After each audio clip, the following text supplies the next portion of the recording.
Yeah. But then when you watch the videos, I have like that Batman intro. Yeah. So what I do is I let, just so you know where we're going right now. I can edit whatever. Yeah. So if you take your shirt off and want to dance for a little bit, it's not a big deal. So I always let. You're only human. That's right. I mean, listen. I have wants. I have needs. So quick, let's do another toast. All right. So I'm going to make this toast to one of the, and I mean this in all seriousness, one of the men who was a pivotal character in me turning my life around, and I want to thank you for that. Jindan. My pleasure. So for anyone that doesn't know, I did an episode on an arrest I was involved with in 2002 for a fight I got into. What people don't know is that Louie here, although wasn't part of that situation, was a critical figure in me kind of turning my life around after that.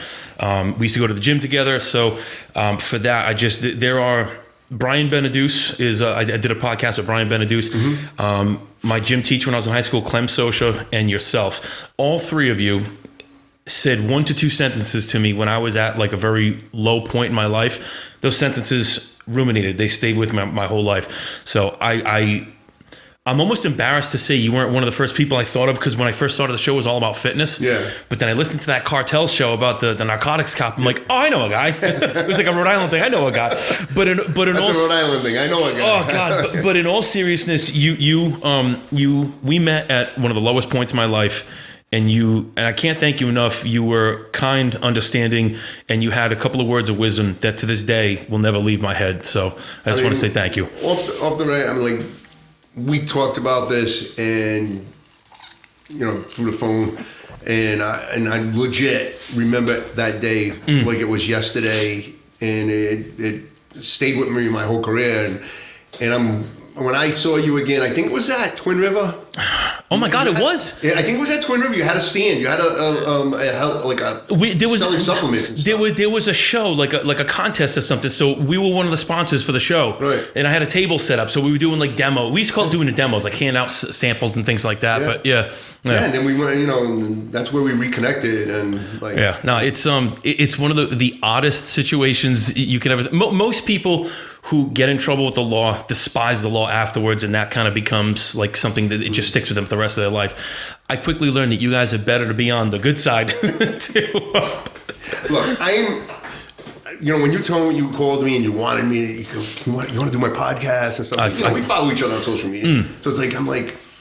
Yeah, I want to do this. But, more importantly, I wanted to see you. I wanted to, reconnect and, just like... Yeah, it's just like, because life's short and I don't judge.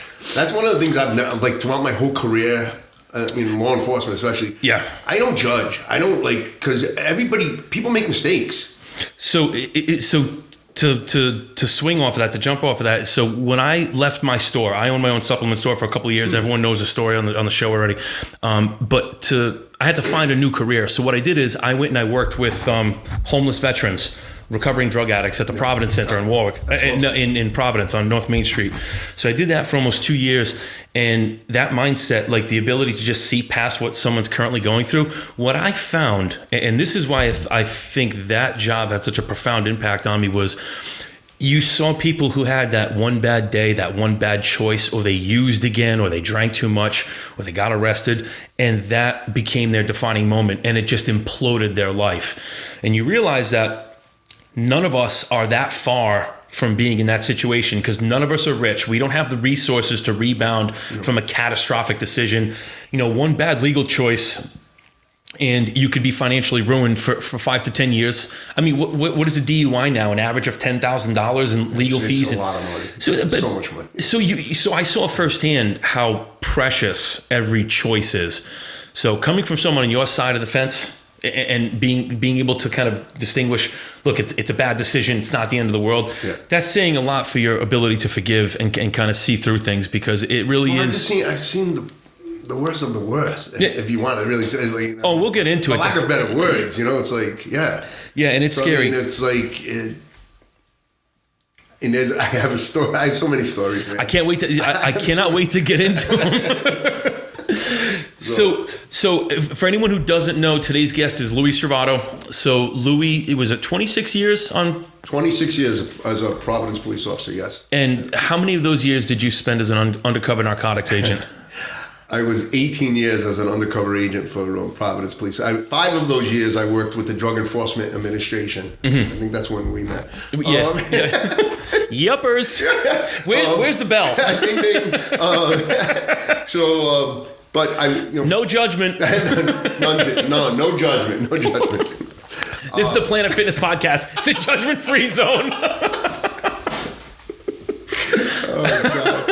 All right, we got to get through this. Okay, I said it to Brianna, it's going to take forever. Oh my God, yeah. But I just that's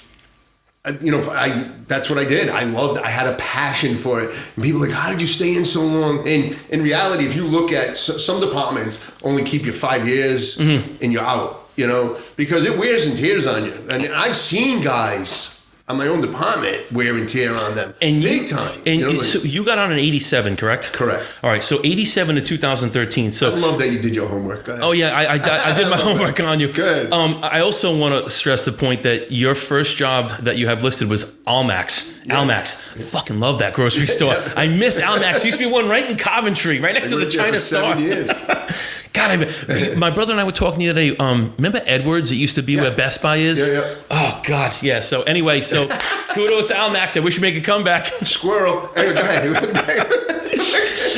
So in 1987, my curiosity is how different was the environment coming out of the academy, being fresh out. Like, what was the protocol? Like, how did things go? Like right now, guys get out of the academy, they go right into third shift more often than not. But the world was so different back then. It was. Yeah, so I was... Let's back it up a little bit. Go ahead. Let's back it up just a little bit. I went to college, and I first started studying machine design and stuff like that. Really? Because I'm really good with math. I'm a really good drawer. I'm like, oh, this is what I want to do. And plus, my cousin, who I looked up to, was doing it, and he was making killer money. Fantastic. So I'm like, this is what I'm going to do. This is what I'm going to study. And I had my mentor, my cousin. Yeah, like, it's excellent. Right. Then I was like, bored as fucked. I was fucking, and this is when I started realizing, there was a point in my life where I realized, I'm an adrenaline junkie. I gotta, Yes. But what do? Yeah. I stick with the math end of things and started studying accounting. Oh God, so much for adrenaline. But I was when I all said and done, I had a 3.8 Q. I was killing it. Solid career. Yeah, solid. Always have a job. A solid career, exactly. Mm-hmm. That's what I'm thinking. Money and this, that. My whole thing with it was I started taking minor courses in law enforcement, and that's where the whole truth. My dad was at one point, he's like, why don't you try out for the police department? That was one of my questions, is how did your family feel about this? Well, my dad was the one who was the motivator. God rest his soul. He was the motivator, and he was the one who was like, Louie, he goes, you're doing good, but maybe this is what you want to do. You're taking criminal law classes. I'm like, yeah, you're right, Dad. Maybe, so I tried out for the state police. Really? At first. And is it true that you used to have a height requirement? They used to have a height requirement. Right. Yeah. I would have never got on. I was going to say because... No, I would have never got on because I'm 5'10", but I still wouldn't have got on. I'm 5'8". That's if I'm wearing heels. Yeah. Please, I don't want to hear it. So I went in at the time, literally there was all rumors in your interview, they're going to strip you down to your underwear and stuff like that. And they try to scare you. I'm sure they did do it at one point. Yeah. Where they would break you. They try to break you. And hazing was allowed back then. Exactly. So, but they did break my balls. They did. They're like, what do you think? Because I had my photo ID. You had a beautiful head of hair. My photo ID, I had hair down on my shoulders. Yeah, you did. You look like Serpico. Right? I was so jealous. That was after the fact. There was another point in my life I was like, oh yeah. So I had a long hair. And they go, oh, when did you cut your hair? I said, recently. And they go, well, I said, well, I wanted to be presentable and I wanted to, I want to be a police officer, so I cut my hair, and who's your girlfriend? And my girlfriend at the time was Janice Ouimet, who I ended up marrying. But she's from the Ouimet family. Mm-hmm. So if you're from Rhode Island, you know who the Ouimet family is. And they busted my balls about that. Of course they did. My God. I said, look, my father-in-law, God rest his soul, he wanted nothing to do with that side of the family. Yeah. He was a straight-up guy, I didn't even know Walter and all those guys at the time, So anyways... Move on, didn't make it. I was fine with it. It wasn't a big deal to me at that point. It was just something I was trying out. Yeah. And then Providence Police came along. And my dad was like, Lou, he goes, look, I can't do your push-ups. I can't do your sit-ups. I can't take your tests. But you get past all that stuff. Yeah. He goes, I'll do whatever I can to help you get on. Nice. And I'm saying, all right, Dad. You know? And I ended up getting on in 1980 into the police academy in 1986.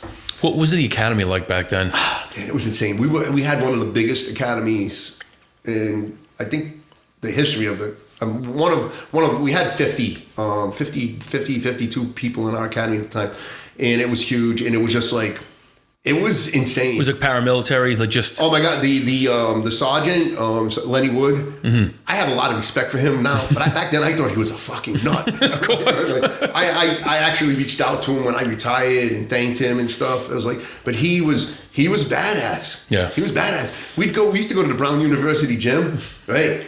And there was the bleachers, right? Mm-hmm. That's where we'd go do our training and stuff, you know. And there's these bleachers, and we're walking in, and all of a sudden you hear, "Be aware of your surroundings.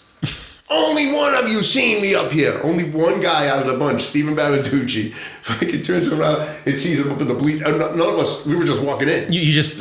But you know, but it's made. You could be walking to a shooting. It stayed with me for the rest of my life, though, in my career. It has a lot of meaning. Well, then be aware of what's going on around you. You know, how many years ago was it that there was that shooter? He was hiding in the trunk of his car, shooting people on like the freeway down south. Oh God! But so the point I'm trying to make is be aware of your surroundings, because you never know when you go to a call. You could be getting set up. You have no idea. Absolutely. You have no idea. Absolutely, it happens all the time now. 100%. So at the time, he probably seemed crazy, but at the time it was crazy. I mean, at the time, we were the first academy to carry the PR-24s. I don't know if you know what a PR-24 is. It's a nightstick with a handle, and it spins, it whips, it like. It runs this way with the handle that way. Yeah. Oh my God! It was like the police academy. Thing. It was so badass. It was so badass. And there was one guy in my academy. I love it, and he's my friend to this day. Peter Flynn. He was like, he took the PR-24. They said it was unbreakable. You could not break this thing, right? He took it. We walk out of the gym up on the east side, right? And he's in the middle of the street. He took that thing and he whipped it up into the air, right? And we're watching it go, hit the ground and caught it right on the right thing. It broke it. No shit. Next thing, we're all like, oh fuck. He taped up, he goes, my stick broke. And they're like, how the fuck did this happen? Defective, sir. But we had a good academy, man. We had a lot of characters in our academy. We had guys in our academy that got arrested. You know, yeah. I mean, it's like we had a who's who in our academy, because it was a very, for lack of better words, it was a political academy, because there were a lot of guys that got in because of who they knew at the time, and literally, you know, one of the things is there was this sergeant who I'm not gonna say his name because it's pointless, but it's just like he came in and he said. He was talking to us, and he's like, "Forget about all your friends that you have on the outside. This is your friends and family now, right?" In my head, I'm like, "Fuck you," because my friends are my friends, and they'll always be my friends, and they are still my friends to this fucking day. Yeah. Swear to God, my parents, they still my friends to this day. I'm still tight with them, and I said, no, that's not who I am. I'm not, you know, I made a lot of good friends on the police department, of course. Yeah. That just goes without saying. But as far as my friends not police officers are still my friends to this day. Yeah. And, you know, and fuck you. You know. What was the point he was trying to make? Yeah, no, it's just like, oh, you know, there are guys like that. That's the sad thing. That's all there are guys that just eat and breathe and sleep and, you know, police. They become their job, basically. Become a job, and it's just like, you know, no, you gotta. Well, you lose sight of who you are at that point. And that's what I never lost sight of who I was ever. I tried not to. At least. I don't think it's in your personality. There was, you see, I think, and this is just me guessing, but there are just certain people, and you see it in any career, who just really don't have an identity. They're going through the motions because it's what society tells you you're supposed to do. Like, your goal wasn't to be a police officer at first. It became that. So it's almost like you had to change your mindset to adapt to that. You didn't have that robotic mindset going into it. Correct. So yeah, no. I think it's got a lot to do with the way you're brought up as well. Oh yeah. You know, I mean, we got a very tight family. We're paisan. We're raised differently. Exactly. I was more afraid of my parents' fists than some fight I got into. My dad never laid a hand on us. My mom, on the other hand, She broke more wooden spoons on me. The wooden spoon story's true, just so you know. Brianna's grandmother had a cat and nine's tail. You ever see one of those things? It's a handle, and it's got like 7 or 8 like leather straps on it. And so she used to use that to hit her Uncle Mark. Her Uncle Mark was like a world record powerlifter. He literally looks like a silverback gorilla. What's his last name? Bucco. Oh, okay. So he's related to Freddie Bucco. Okay. But her grandmother used to hit them with that thing. So you could attach instruments to the end of it. It looked like something from Clash of the Titans. It was tormenting. But that's what her grandmother used to use to hit her Uncle Mark. I would have had to hit him with a car. The guy's... He's 2 inches shorter than me, but 40 pounds heavier. He literally just looks like a silverback gorilla. That generation was different. Yeah, it was. Yeah, everybody. But it didn't make us bad people. You know, and people go, "Oh, that was child abuse." No, it wasn't. Like, look, at the end of the day, I mean, like that day, my like there was a day when my mom had no more wooden spoons, and she's standing the pasta with a metal spoon. And I'm standing next to her because the bread box was next to her. I was grabbing a cookie or something. And she fucking pulls the metal spoon out of the fucking water. Out of the house. I don't know what I said. To this day, I don't know what I said. She's dead. She don't even remember what she said. Right? Or I said. She pulls it out of the water and she swings it at me. I went, bam, I blocked it, right? I catch the hot lady with my hand, right? She's like, I couldn't look. She goes, let go. I go, no, you're not going to hit me with this, right? Take your shoe off or something. It broke. Oh, God. Right? Now I get the ladle in my hand. She broke. She's like this. Now I'm going to fucking stab you, right? Shoot. I go in my room, shut the door, locked it, right? Lock my door. I get in my room. Shortly thereafter, my dad comes home from work. All I hear in the kitchen was, he pulled that karate shit on me, because I was taking Kempo at the time. He pulled that karate shit on me. So he comes back, boom, boom, boom, right? Oh, shit. You gotta open this door. You open the door. Oh, yeah. There was no, like, though my dad never laid a hand on us, just out of respect. Out of respect. I open that door up. My dad, he goes, what happened? And I tell him the story. He goes, get in there and apologize. I'm sorry, Mom. Right? Yeah, whatever. But it was over. I know. They were sitting at the table eating dinner. We're like, fucking, it's like, it's over. But that's the whole thing. Like, so you were raised, I was raised the same way. When you were bad, you got hit. Now, are we perfect by any means? No, but I feel like there's that level of fear that's not in society today. Like, it feels like there's no repercussions for your actions. Yeah, you look at like any of the riots taking place, they're getting bailed out with no charges and all the bullshit. There's no repercussion for your actions. That could have been most perfect words you said out of your mouth that you could say, man. It's like I say it constantly. Yeah, it's unfortunate. I agree with you hit your kids, because when the kids that don't get hit, are there maybe better ways to do it? I don't know. I was hit as a kid. I hated it then. I look back at it now, and it's like I respect it. But Steve, you're not talking about hitting them to deform them, like beating them. You're not talking about hitting them to freaking cause them where they need to go to hospital. Yeah. You're talking about a fucking whack on the ass. You know what I mean? I agree with you 100%. A whack on the ass. I mean, like, there was a point where corporal punishment was allowed. Still to this. I don't know how, not where it is in this. But it is what it is. I mean. You can't even fucking, you God forbid, you're like, you touch them in a certain way. I'm calling DC whatever. You took the words out of my mouth. The kids calling the cops on their parents now. Yeah. Oh my God, I would have got beat with the phone next. That would have been the next thing I got hit with if I called the cops. My God. Well, so I'll get back to, so I got in the police academy, and it was tough. I was never, in my younger years, I was never a jock. Right? I was never like this athletic kid. It was when I was in college is when I really started working out. There was this fireman that lived next to me, and he taught me my first training in lifting weights, he taught me how to power lift. Perfect. As a kid. So you knew the fundamentals. So I knew fundamentals. Yeah. I knew, how, keeping your back, no cheating, no fucking nothing. You were not allowed to cheat, and so I learned the fundamentals of lifting, and so I carried that on. I kept working out and training, and so I ended up where were we with this? Getting ready for the academy, I think. So getting ready for the academy. I did that 8 times in my last show, by the way. Yeah. I almost put markers in the show. Like, I go off in a tangent because you're like me. As you're talking, you say one thing and your brain goes somewhere else. Yeah. She said, I fucking hate that. Do you have any buddies still on the force that can grab us some Adderall for the next show? That'd be great. That'd be fantastic. Oh God. So we're training for the academy, and just I was fit. But I wasn't like crazy fit like some of the guys. Some of the guys were fucking runners like fucking crazy. Well, I was just going to ask, what were the physical requirements back then? What did you have to do? There was to run a mile and a half in so many minutes. I think it was 15. 40 push-ups in under 2 minutes. I don't remember the exact 40 sit-ups. It was certain things like a swimming.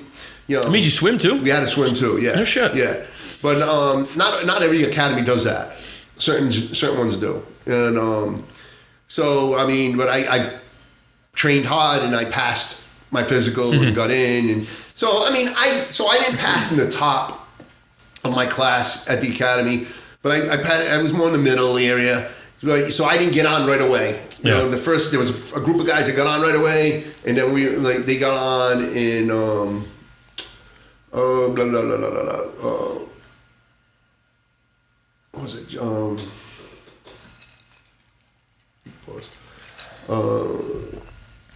Anyways, we graduated. I got on about 6 months later. So it was a little bit of a waiting period. There was a little bit of waiting period, but in the meantime, on weekends, they would have us come in and use us as extra guys in Roger Williams Park and stuff. Oh shit! Yeah, that's all right. So you get some experience. We caught some drug dealers, and drug users, and stuff like that. That's where you got the itch to get. Yeah, I got the itch, but it wasn't like. I did patrol work for 7 years before I even got into undercover work. So I got on the job. I did my work. And I was like, Tamburini, who was the chief who just retired from Johnston. Yep. Just retired from Johnston, but he was the second in command in Providence and my dad's best friend. And every once in a while, I go, Dad, I want to, and he kept telling me to wait, So while I'm waiting, I'm doing street work, and it was like the first time I ever pulled my gun. I will never forget it. It was this kid. We chased him, and he was breaking into a car. And when I got him out from underneath the car, he had a screwdriver in his hand. I pulled my gun out. I'm like, yeah, what are you supposed to do? Drop, because he was like ready to fight. Yep.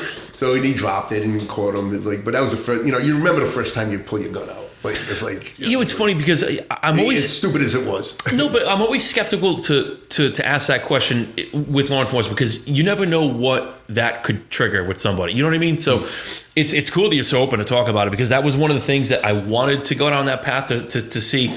Have you? How many times? What's that? I couldn't even tell you how many times. Yeah. So my curiosity is now it's just. So let me ask you this. So when you first drew your weapon, was there any kind of protocol for afterwards to make sure that you were psychologically okay or whatever? No. Whereas today it feels like, unless it's just what you see on television in the movies, but today it really feels like there's more of like to make sure that you're okay afterwards. When in reality, well, what you're talking about is if you've actually fired the gun. Okay. All right. So if you're not pulling it out, if they tested you every time you had to pull your gun out. Yeah, I can't even. Oh my God! I mean, that's a full-time job for somebody else. So no. I mean, and there has been plenty of times I pulled my gun out. I mean, I had to pull my gun out on a kid holding a BB gun that looked real, and it was dark out. And how are you supposed to know? Right. And I said, it's not real. It's not real. I go, I don't give a fuck. I said, drop the gun. Yeah, I don't know that. Drop what you got in your hand. And we'll determine that after. You know what? And he did, but it's just like. So let me ask you this, and we can come back to when you first got on because I definitely want to get into what pulled you into the narcotics piece of this. But you look at everything going on in the world today where everyone is judging every police officer from what they see on the news. First of all, the news to me is cancerous. They give you pieces and snippets of things. I can't stand it. I can't even watch it anymore. Well, we don't have cable anymore because I literally can't. I can't stand commercials in the news. I just can't do it. But what bothers me is everyone becomes an expert on. You shouldn't have shot that guy. You talk about like George Floyd, Breonna Taylor, all these different situations that pop up. It irritates the shit out of me that you look anywhere, and this must drive you nuts being in a career in law enforcement. You look on social media, Facebook, and it's everybody saying what the officer did wrong, what they should have done differently. I've never been in that situation. I can guarantee you 99% of the people who are making those judgments haven't either. Can you talk a little bit about being in that moment when you A, have to make the choice to discharge a weapon, and B, God forbid, fire it and potentially take a life. Like, what do you even have time to rationalize what's happening, or do you just have to react? Let's back it up. You train anywhere from 2 to 4 times a year. Stay a little bit in front of that mic. It can travel with you if you want. No, you train anywhere from 2 to 4 times a year in, shooting a gun away in stressful situations. They put you in all kinds of, so a lot of it is, learned, and so when it does happen, you hope that, what you were taught, you react in that manner. In my case, yes, I had to shoot somebody once, but I was fucking like, I was adrenaline flowing, fucking craziness. It was a bank robber. And that's like, what I wanted to get to is what is happening with you chemically, psychologically, because I don't think anybody understands any of that. Nobody gets it. Like you got blinders on. You're focused on your target. There's like, you don't hear, like when I actually shot the gun, all I heard was like pop, pop, pop, not like at the range where you got earphones on and it's still loud. I didn't even hear the loudness of the bullets being because isn't it true that when your adrenaline gets up like that, it's almost like your ears get clogged? It's something to that effect. Yeah, I'd have to look it up, but I remember reading that somewhere. Yeah, it's something to that effect where you're not even hearing the gunfire. It's not hurting your ears. Yeah. And stuff. It's like, so when these situations occur and the media puts stuff on TV, radio, wherever, social media, and they don't show the whole picture, you don't have the whole story. So who the fuck are you to fucking say, I'm like, oh, that cop, that's why we should defund the police, and this is, and that cop should go to jail.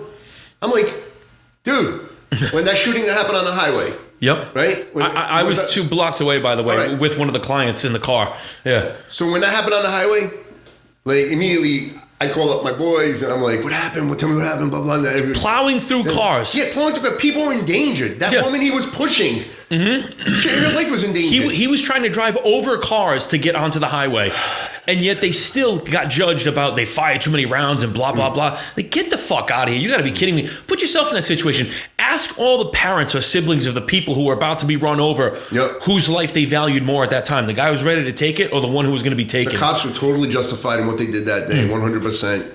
No questions asked. But the public looked at it. People, I started seeing shit on social media. Yeah. And people like, oh, those cops should be arrested. Now, these are people that were following me, right?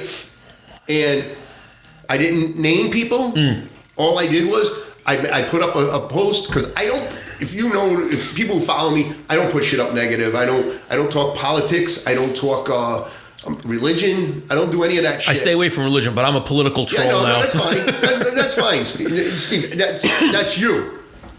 People say, "Oh, you got a platform. You should use it." And I'm like, "No, I choose not to." Yeah, I'm sorry. It's just some people don't. That's not me. That's not who I want to be. I go about it the wrong way. I make a joke out of everything, but it's typically about what my topic is for the show that week. So I'm kind of like a Facebook scumbag. Yeah. Is really what it comes down to. But so people started posting, and I put up a post. I go, if you can post. People are posting with ignorance and no knowledge, and I'm like, if you believe that the police should be like fired and sent to jail for this incident, I don't remember the verbatim words, but yeah, I said, unfollow me. Yeah, do me a favor. I said, I'm going to delete you. Yeah. Period. You're done. Right? People hit me back. Oh, Louie, I'm sorry. I didn't know. No, you didn't fucking know. No, you don't know. And the fact that you're backpedaling tells me you don't know, and you really, truly don't feel. People were shaking. Please don't delete. And I didn't even mention names. People were DMing me saying, Louie, please don't delete me. I didn't know. I'm like, I said, all right. But I said, I'm not. I said, I'm not. I said, but take your posts down. Unless you've been in that situation, don't judge. Don't pass judgment. If you've never been in a situation where your life is in danger or the people you're paid to protect lives are in danger, don't fucking pass judgment on it. Don't tell these police officers how they should do their job, how they should be disciplined.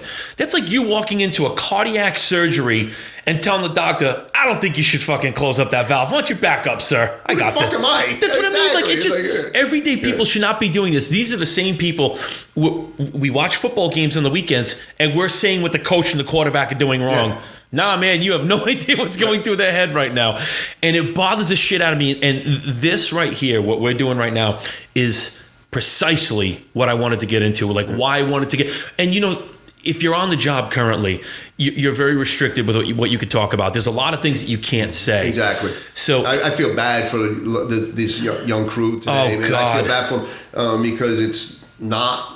the same world. There's totally disrespect. The disrespect is through the roof. Yeah. I feel bad. The guys that were right behind me that are still on, they're like, Louie, I can't wait to retire. I can't wait to retire. I can't wait to retire. I'm like, wow. You know, like I called the chief. Chief Clemens is a very good friend of mine. You know, the FOP president. They're all good friends of mine.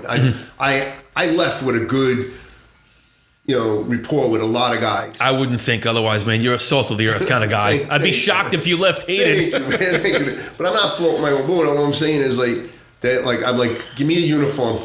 Yeah. Give me a uniform. I'll come back. I said, because this is ridiculous. I can't take it. So I can't take it. I get so. You must go nuts. Frustrated. Yeah, I can imagine. I was so frustrated. I had to stop watching the news. Mm-hmm.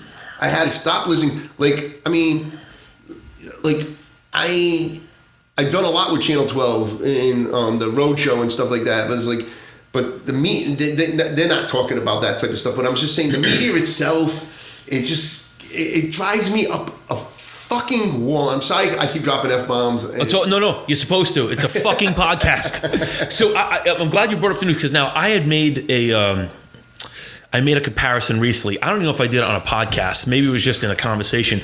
But when we were growing up, we had, and this may be before, but we had Walter Cronkite who would do the news, just dry, plain, give the news. And it was up to you to decide how you felt about it and how you wanted to receive those messages. From the time you got on the department to today, the way they report the news, it's all about evoking your emotions and telling you how you should feel about things instead of letting you see and hear the facts and make up your own mind. It's all about persuasion at this point. That's my biggest issue with the news. My issue, they don't show enough. No, they don't. They don't show enough of the positive. No, it's all negative bullshit. Very little. Yeah. It's minimal. Mm-hmm. But God forbid a cop does something wrong, it's like no, and if you promote it now, number one story, you get villainized. If you are on the opposite side of this, like if you know you want, we could break this down into left and right, which is it's unfortunate, but it's really what it comes down to. But if you're not on that agenda, you're villainized. You're the problem. You know you need to be persecuted. It's so far out of whack at this point. So when I had sent you over the outline I wanted to do for the show, when I said was your job when you got on anything like that movie, The Untouchables, and were you more Sean Connery or Kevin Costner? Like what I think people need today, I think that you could make far less arrests in today's world if you were allowed to just slap the shit out of kids on the spot, like back in the day. You could take a kid. Like look, there's so many people that have. There was this one kid, Rob Walker. Right? Yep. His nickname's Robski. Love him. He's my boy today. Yep. Right? He's my boy today. But when we first met back in the day, he was part of the Elmer Street posse on South Side. Mm-hmm. My career was in the South Side in the beginning. Oh God. Narcotics, everything. I wanted to be in the bad areas. I wanted to learn. I wanted to, You want to work. Yeah. I wanted to work. And it was back when blasting the radio started to become popular. Oh God. And I used to fucking write him summonses, and we used to bang it like we banged heads so many times. But never did he get out of the car and try and hurt me, or never did I put my hands on him. Yeah. You know? It was a cat and mouse thing. Years went by, and next thing you know, that's me. I'm sorry. No, I don't know if it could. Let me because I'm on vibrate too. Let me get it off vibrate. It's a little weird that it's on vibrate and you got it between your legs. Is there anything? Well, I want to get off. Like, I know my wife's good looking and all, but I'm only human. I don't mind it. You have good taste. And it was, I don't know how many years went by, but there was a point where his son got in trouble with drugs, and I was part of the raid and stuff. But him and I were like, we became friends.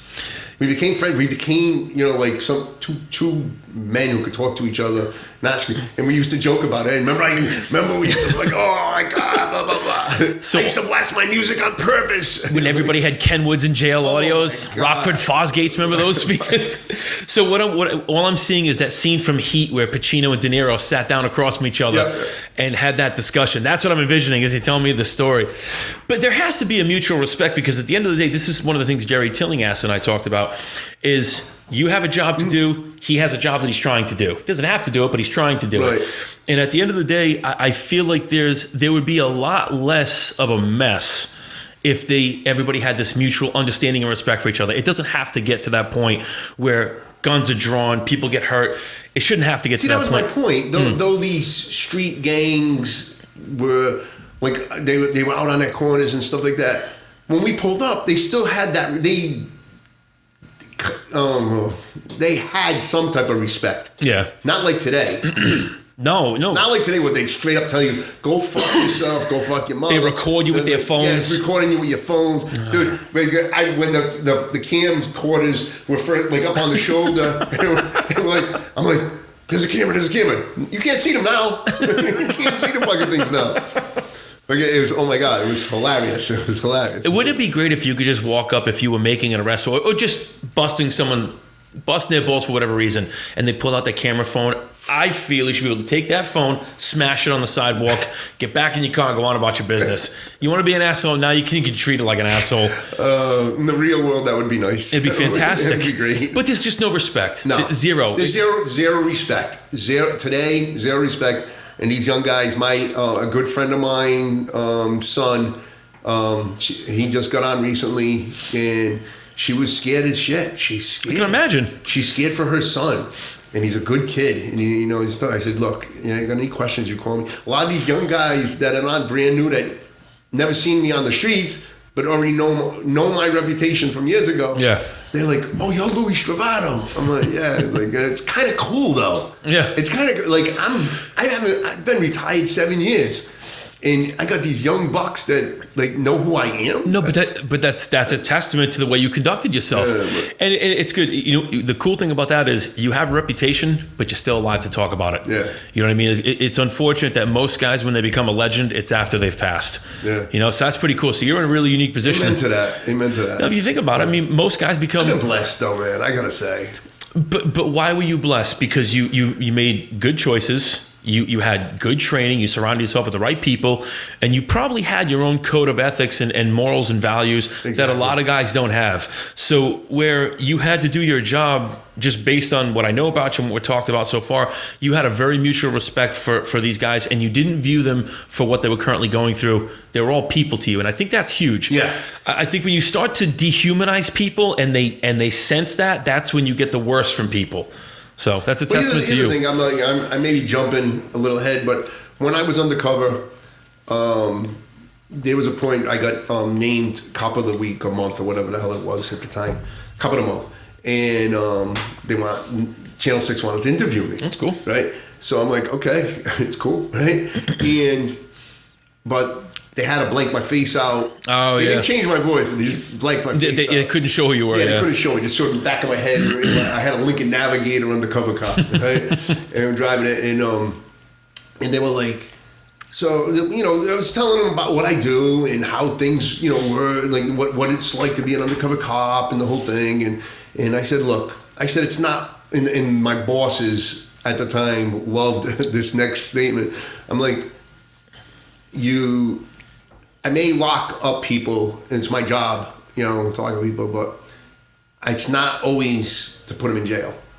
It's not. That's not my point. Like, if I can, I'm all about helping people as well. Yeah. People, like I told you, people make mistakes, and I said if I can help 1 out of 10 people, I'm doing something. Well, listen, I was one of those 10 people. That's for damn sure. But I love you too, man. And and I think a lot of guys don't look at your career or that career field this way. Is you're in an incredibly unique position where you can both do your job and get this person at one of the lowest moments of their life, but you're also in a very unique position to kind of coach them out of it and help be, and it's not your job to be their role model. Like I think role models, not football players, not basketball players. That's not. I look up to like the grinders. Yeah. You know, the Bobby De Niro's from A Bronx Tale. You get up, you drive the bus every day. You get up and you do your job. You do the right thing in the world. You pay it forward. But the fact that you had that mentality, that's why you're a legend. That's why. So I got a handful of people who know you. It's tough word to take, man. I appreciate it, man. Thank you, man. Thank you. Listen, I mean it. I'm not saying that just because you're sitting here, but there are certain people like you carry a big stick, but you used it wisely. And there's a lot of guys that don't do that. I didn't whip my penis out. That's all right. Well, so I must have wrote the notes down wrong. This might be from another podcast. I'm gonna go. Someone had to break the ice. I mean, it's not. Two Italians. It's bound to happen. No, but it really is. Now, the unfortunate thing, and what I'd like to get your take on now is the cops who have the wrong attitude, the guys who go into this with a chip on their shoulder. Plenty of them. So I'm going to tell you two funny stories about my wife. And I joked around about this, that my wife has exhausted all of my political cash with every department. So I've made friends with departments all over the state. You know, when I was at Performance Nutrition, when I had my store, we donated all over the place. Fundraisers, this, that. So my wife got pulled over last year. It was the week before Christmas Eve, 3 days before Christmas Eve, whatever it was, right at the top of my street here on East Greenwich Avenue. She gets pulled over. The car in front of her ran the stop sign. So she stopped. You come to a stop and she kind of rolled through it a little bit. So she sees a cop flying up. She thought it was pulling over the car in front of her. Guy pulls over my wife. She goes, "What are you stopping me for?" She goes, "That's the car that ran the stop line." The stoplight. He says, "Well," he goes, "you came to a stop." He goes, "But you didn't completely stop." He's like, "So I'm gonna have to see a license and registration." She goes, "But that car literally went right through the stop sign." Yeah. She goes, "There's no way you didn't see it." So right out of the gate. So she calls me when she gets pulled over. Yeah. She calls me when she gets pulled over. So I said, "I'll make a phone call. Just use so-and-so's name." I said, "It'll be over before it starts." Nope, she's got to be the Sicilian and go off on her fucking tangent. I'm Sicilian, I get it. She's a Gemini Sicilian. There's 3 people fighting for position in that head. Jesus. So this is what she does. So 3 times I've gotten her out of tickets through a very dear friend of mine. You know who you are. Thank you so much. But she insists on arguing with the officer instead of just, Brianna, we were told, do this, you'll be okay. And she still doesn't, she just can't help herself. So now, like I joked around on the phone, I said, because of her, if I ever get caught jaywalking, I'm going to do 5 years with a mandatory cavity search because this one can't keep her mouth shut. I will say this. 2 of the police officers, based on what she told me, were just incredibly rude, aggressive, so forth. One of them, it was adorable. He tried to flirt with her. Come to find out, he was a customer of mine, didn't know who she was till he saw the license. So then when he let her go, she was on the side of the street right on East Greenwich Avenue. He's like, "Hey, listen, tell Steve I said hello. I'll see him in the store. Have a good day." Yeah. When she went to leave, she was in sand. She peeled out. I said, "Jesus Christ, Tango and Cash, what are you doing?" Did they stop her again? No, he laughed. He laughed. I didn't know. She didn't tell me. He came to my store the next day. Look, she was so pissed. She hit that accelerator. That fucking "Bro," he goes, "I just let her go. She peeled out." He goes, "But she was in sand in her defense." I'm like, "I'm so sorry." I'm like, "I don't know what I'm going to do with this girl." But there are cops who are just, that are understanding, and there are some guys that just don't give a shit and they have the wrong attitude. And those are the guys that give the rest of you a bad reputation. This is very true. Unnecessarily. This is very true. I mean, a lot of guys have an ego problem, and it's just like, not a lot of guys, certain guys. Yeah. Let me correct that. Certain guys have ego problems. And it's just like, you're not better than anybody else. We're not above the law. No. We're not. You know, yeah, we have a badge, yeah, we have a gun, you know, but it's like, you know, you're a human being. Yeah. I've done numerous talks on what a narcotics agent does in drugs to high schools, colleges, universities, social groups, even grade schools. Some grade schools though. It's kind of fun. It's different. You can't, you know, but it's different. But it's just like talking to them. I mean, I have a lot of them come up to me to this day. Go, "Oh, I remember you." Now they're in their freaking 20s, almost 30s. I'm like, "What the fuck? Who are you? Who are you?" But it's just like these kids. I used to tell stories and throughout my my speech to them, and one of them was like, "You just like, we are police officers. Like, I mean, like we are human beings just like you." You know, we're not. You know, yeah, we have a gun, we have a badge, but we're we're human. We're human. We go home at night. Some of us go home to our families and wives, you know, or to our mom and dads. And people lose sight of that a lot too. You know, and it's like you know, so know that a police officer does the same thing you're doing. You know, same thing. You know, so it's just like you got to understand that we're human beings as well. You know, I think all too often society as a whole, we judge people based on what they do for a living. Like, you know, when you run into people you haven't seen in, say, 10, 15, 20 years, oh, what are you doing now? Yeah. It's like this point of comparison. Like, what are you doing? And I think people all too often take police officers as this RoboCop type person. You wake up, you do your job, you go home, you're probably an asshole at the house to your wife and kids and blah, blah, blah. Nope, that's the thing. I never took anything home. And that's got to be difficult in itself, because you were subjected to see some of the, I mean, you've seen things that some of us have only seen on television. It's not real. Like, you've walked in, you've seen bodies, you've probably responded to accidents, you've seen gunshots. I remember my first body. You remember seeing that first guy bleeding. You're like, and people, I think people just tend to forget that you have to compartmentalize all that when you leave. When you leave the precinct, the department, and you go home to your family, you have to shut all that off and go be Louie the dad, Louie the father, Louie the husband, whatever it may be. That's got to be hard. See, well, here's the thing, Steve. I didn't No one can say that word. Compartmentalize. I didn't do that. Because I would talk about it. That probably helped. I mean, a lot of guys don't want to talk. I would talk about it. I would say, hey, this is what happened. Like, when I was married, this is what happened today. Blah blah. Like, I'm bouncing ahead a little bit. No, that's okay. I'm bouncing ahead a lot actually, but. When I was married to my second wife, we tried to fix things, and we went to a marriage counselor, and we were sitting there, and he goes, all right, why don't you guys start by telling me about dramatic things that have occurred in your lifetime? So I look at her, and I said, do you want to start? You want me to start? She goes, you can start. Yeah, be here a while. I said, all right. I said, look, I was almost killed by a drunk driver. I was hit. I was fucking thrown over 20 feet. Fucking smashed my head. Broke my leg. I was like, but I lived. Yeah. I said I survived it. You know. I said I had to shoot a bank robber. I had to shoot somebody. You know. I saw my uncle kill himself in front of me. You know, he was a World War II vet. Had a lot of mental issues, but it sucked. It sucked, you know.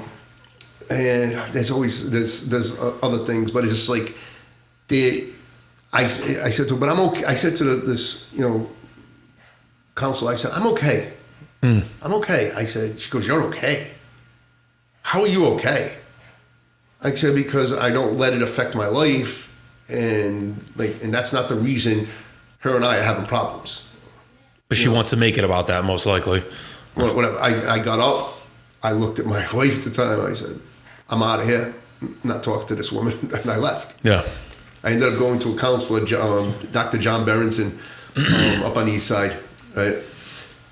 And my ex came with me at first, but then she didn't like what he was saying, and she left. But he was because he was speaking the truth. Yeah. And he was the sweetest guy, man. He just retired recently, so I'm pissed about that. But I went to him for so many years. But it's good to have an outlet, somebody to talk to. Of course it is. You know, it's like, and he used to say to me, he goes, Louie, you want to come in a little later so people don't see you walk in? I go, what? What are you talking about? Why?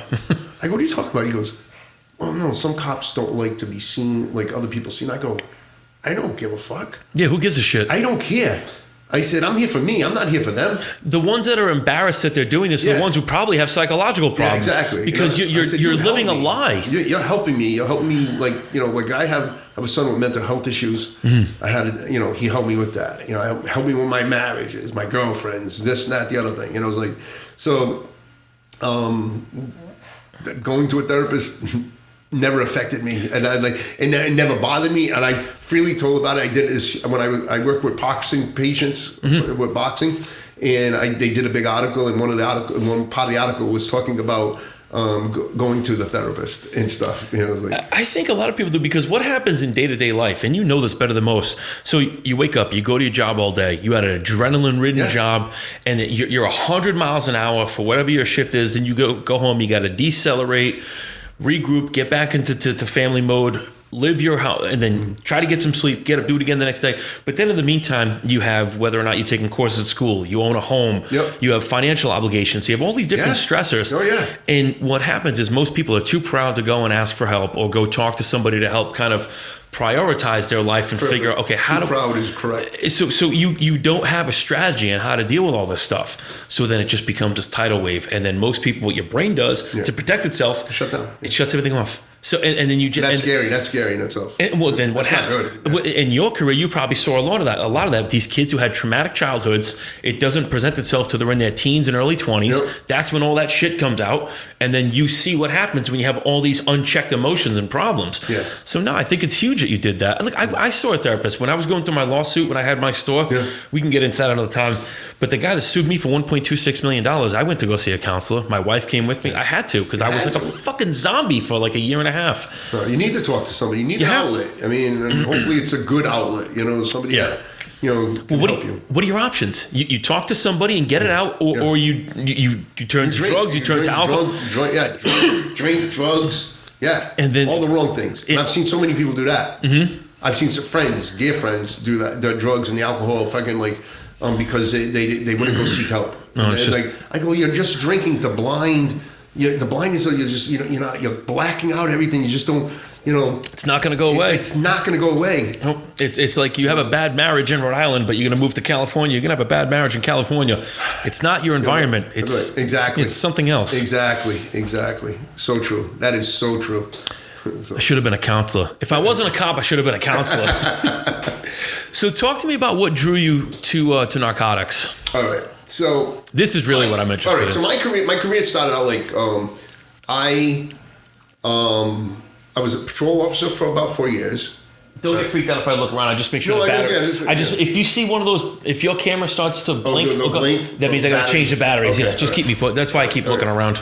So I started out as a patrol officer, and then I became a task force officer. I got asked to be a task force on a task force group. And was it normal to be asked, or do you guys have to? No. They look at your career. They look at what kind of officer you've been. What arrests. So they're not just looking for anybody. They're not just looking for anybody. You gotta have some credentials. They want somebody that is street driven and eager to make good arrests and do their job.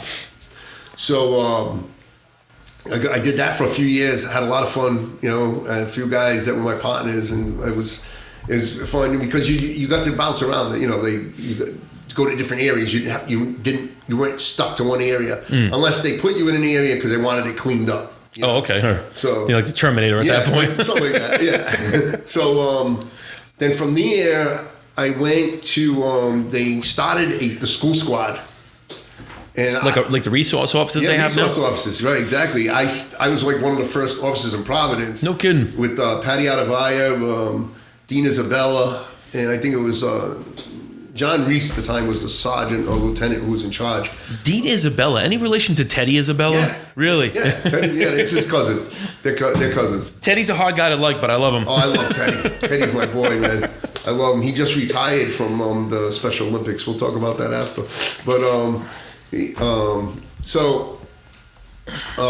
from there, I went into, they started community policing, and I was asked to do that because they knew I was good with the public. Mm-hmm.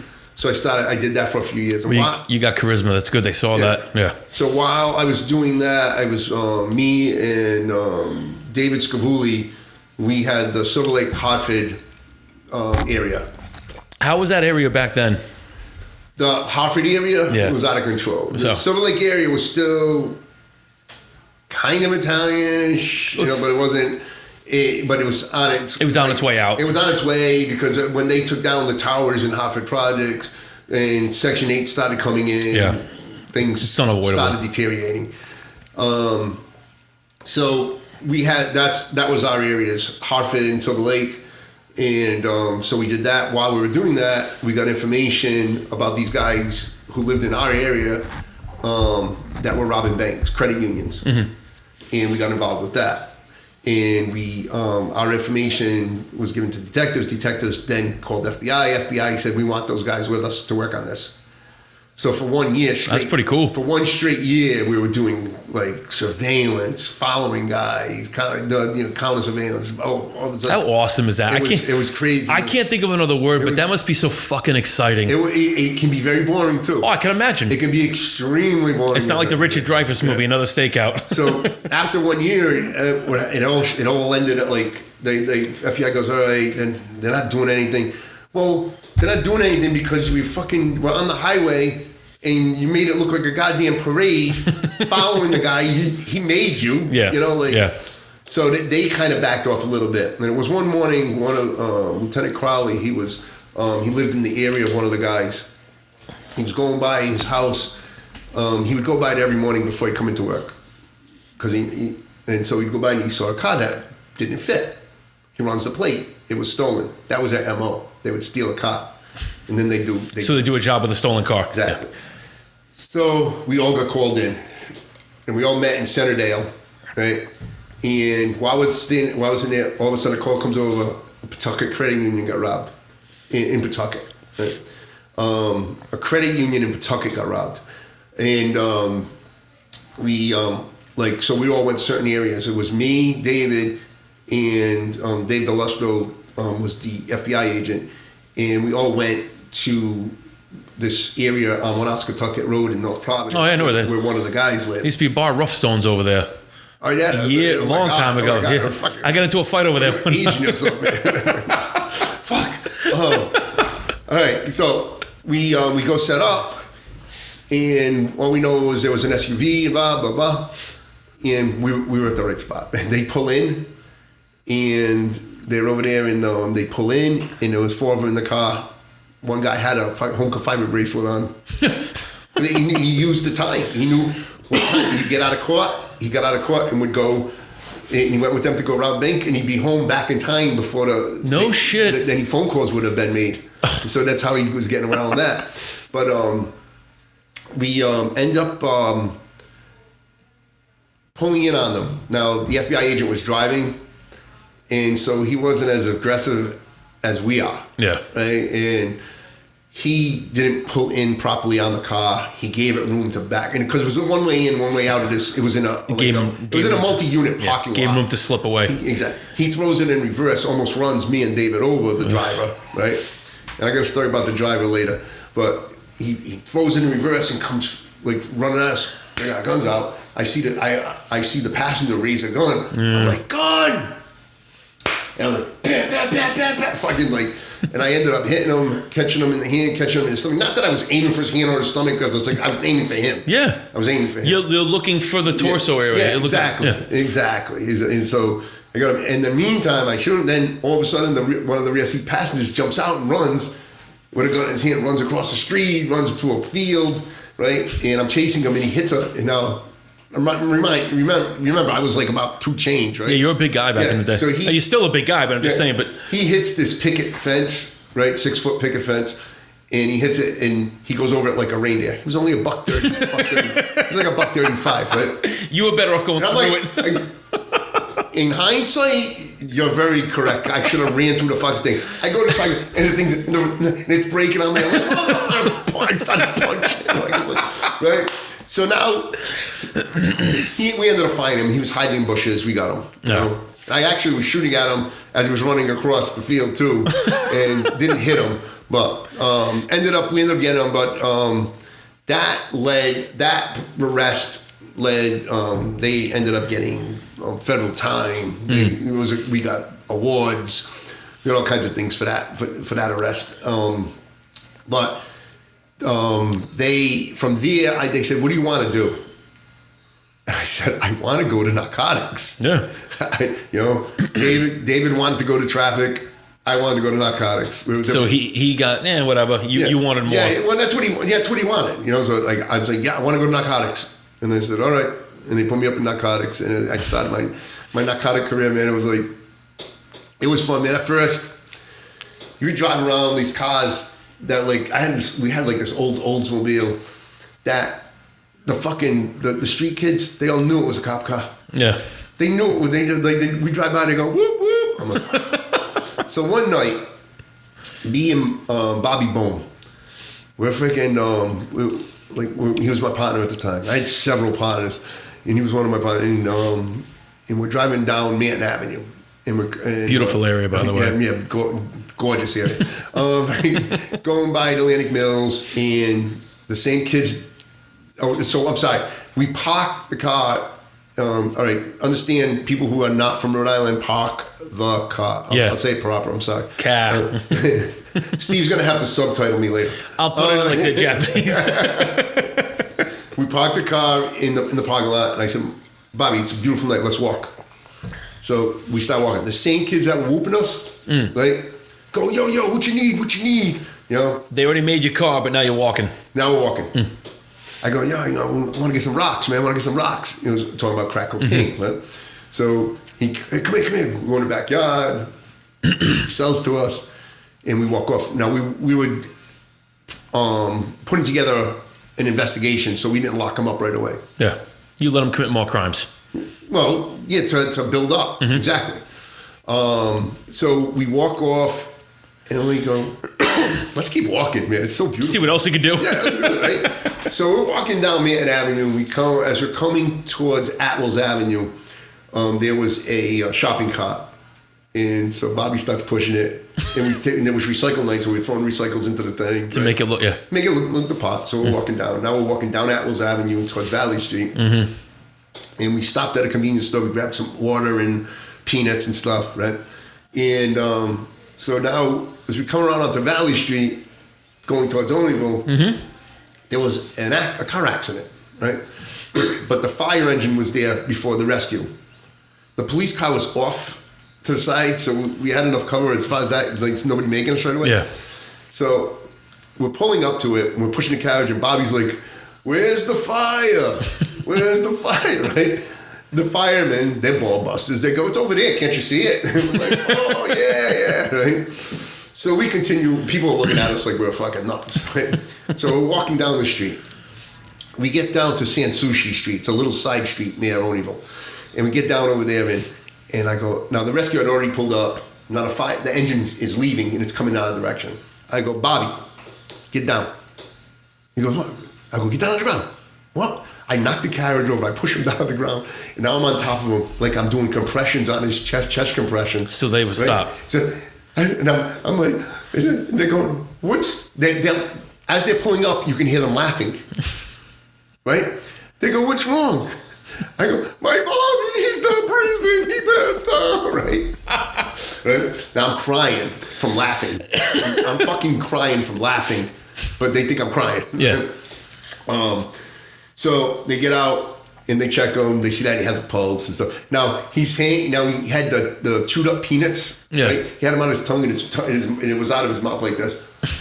Right? Like hanging out of his mouth. And so he ends up. They end up checking him, and he's like. So one of the guys goes, "Get the salts," right? Bobby hears that. They get the smelling salts, right? Bobby doesn't want that stuck. They would stick them right up your nose. Oh, that right? shit's tough. Oh my god, yeah. Powerlifters do it. Oh yeah, dude, brutal. So yeah, Bobby's like, all of a sudden he's like, "Oh my Bobby's okay. He's all right. Bobby's all right, right?"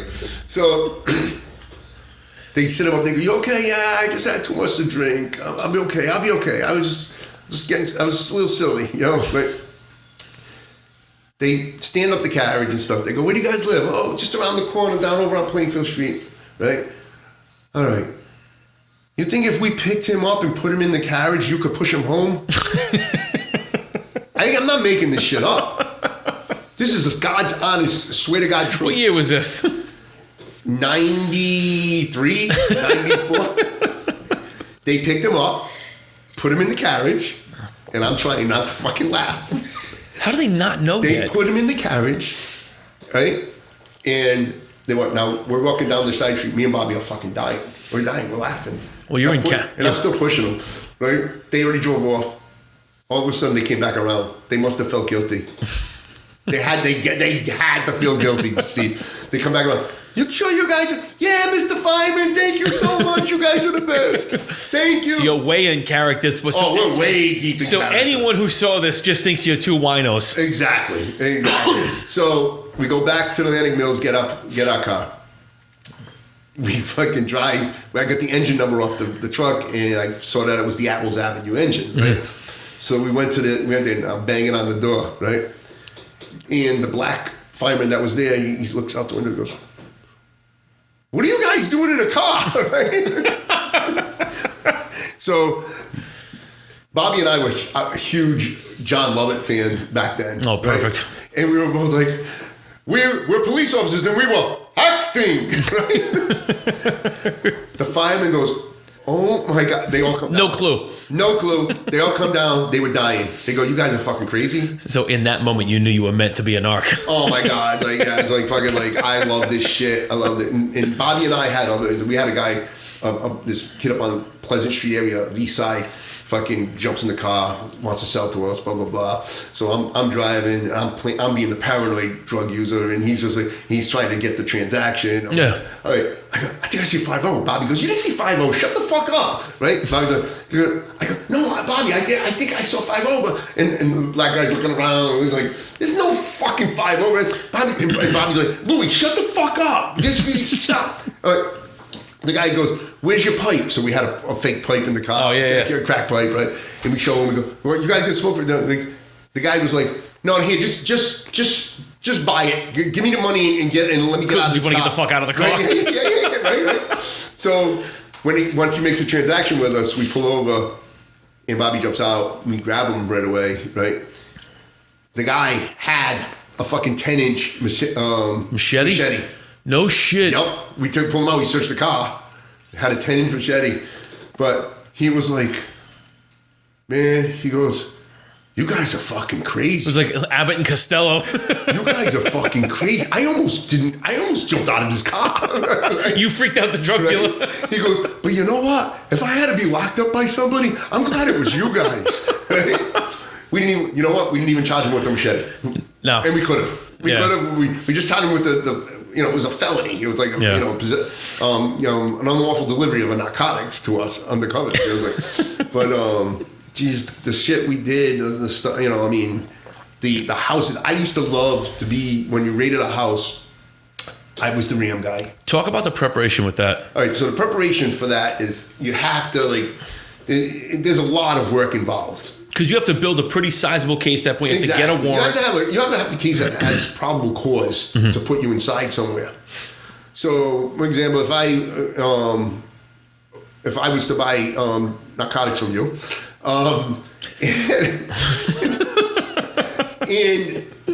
but sometimes you can't always be. Sometimes it's not always the undercover guy. Mm-hmm. Like sometimes it's an informant.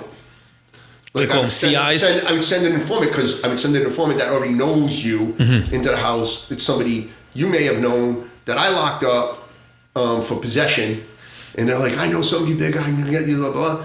And then I'd say, all right, look, this possession charge could go away. Yeah.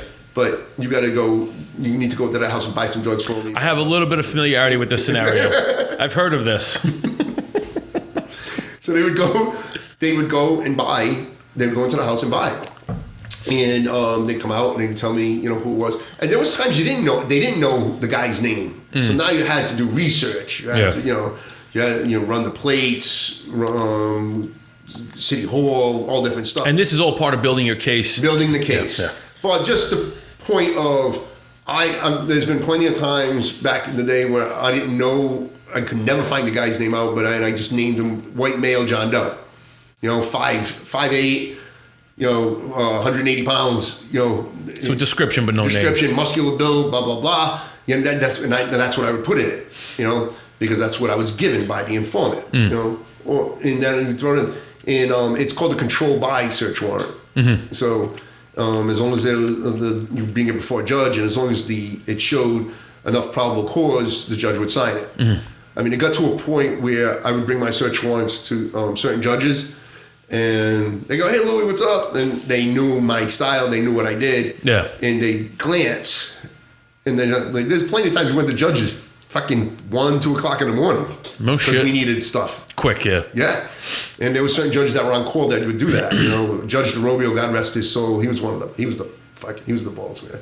DeRobio, his son was the state trooper. Yeah. Al, right? Yes. Yeah, I know Al. Al was a customer of mine. Yeah. First of all, you remember the wrestler, Mr. Perfect? Yes. That's who he reminded me of. Yeah. Right. Oh my God, he's good at it. I like that. No, I'm friends with Al. Al's a hot shit, man. He's a fucking, he's a crazy fucker. Him and his teenage son used to shop in my store, and then I got my own place, and we just lost touch with each other. But Al's he's out there. He's a good guy. So go from doing the search warrant and stuff. I mean, getting the search warrant done, and now you have to get a certain amount of guys together. You know, there came a point where there was a point early in the career where you didn't need a lot of guys, right? You literally would go like now you need like several guys around you if you're going to do you're going to just go into a house yourself and try to make a buy. Yeah. Back in the day, it would be even me or my partner. I go, hey, go in that house and go try to buy some drugs. You know? We would do that, dude. It was crazy. Well, but that's what I mean. It's changed. The landscape has changed so much. But it's safe. Believe me, what we did was unsafe. Yeah, it was unsafe. It wasn't safe the way we did it at all. And then it became to a point where, like, so when you're doing a search warrant, you needed at least 8 guys at some point.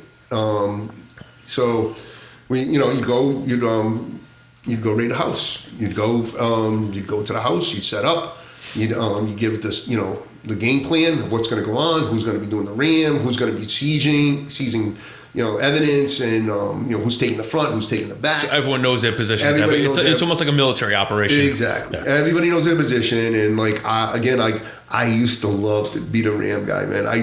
That was an adrenaline rush, and like some guys would like literally go, well, what's the look at the door? Yeah, Louie will do it in 2 shots. Like my partner. There was a second floor apartment one time.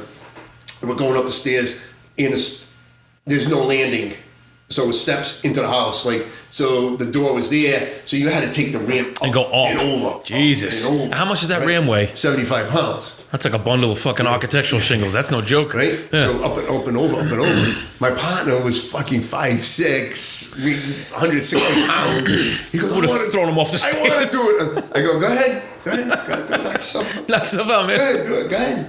Right? Finally goes, all right, here you go. Here. He hands it to me. He gets over the door. Here, take it. Know your limits, son. I love it. It's Tony Hampton. I don't know if you know him or not. Like, Name sounds familiar. He's my best friend, man. He's the best. I love him to death. I took it, and you can ask him. I took it, and I came up, swang it, bam, right?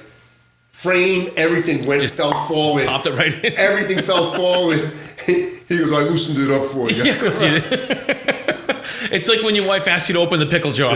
Yeah, I loosened it for you. So you get into the house. Hopefully you know where the stuff is. Like a layout, so to speak. The layout, because an informant told you, hey, they went into this room, blah, blah, blah. Or they went into a cereal box, or they did this or that. Yeah. If they didn't, you were just ripping the house apart until you found it. One time I went into a house, and I was in the bathroom. I was looking around, and I saw suction marks like on the tiles, and off to the right I see a plunger. I picked up the plunger, put it on the mark, and I popped it right up. Up comes the tile. Yeah. Right. Underneath the tile was a finger hole. Right. Stick my finger in the finger hole, pull that up. The board came out over there. Right. Now I got my flashlight. I'm looking in. There was a piece of dental floss, right? That's weird. This is like Goonies. Right? That's weird, right? Stop pulling the dental floss. On the other end of it was 2 ounces of coke. No shit. Yeah, yeah. It's fucking ingenious ways of people, anything to. All you had to do was wash the floor, and you never would have saw it. Right. I would have never saw it. You never would have seen it. I would have never saw it. Exactly. It's just like, but you just. Through the years, I've done hundreds of raids, and everyone's different. You never know what's on the other side of the door. That to me is what would probably deter somebody from getting into that career. Is that, look, most of what you do as a police officer is unknown, but to do a raid, I think you have to have a different mindset, particularly be the guy that wants to knock the door down. Yeah. Like you're there. So if there's fire coming through that door, you're standing in front of it. Like, and that's what I don't think a lot of people can consider. They don't understand that. Like, so I got 2 separate stories, if you don't mind. No, go ahead. Hey, do you want to take a break? Because we are an hour and 15 minutes into this already. I'm good for now, unless you want to go to the bathroom? No. You want to change batteries? Yeah, I'm going to swap batteries real quick. Yeah, I'm going to let this run. Go ahead. Here. Oh, well, But whose podcast was it? With the one with Bill Simus where you heard like a gunfire and said it was fireworks? It may have been. There was There was one of you said, did you hear that?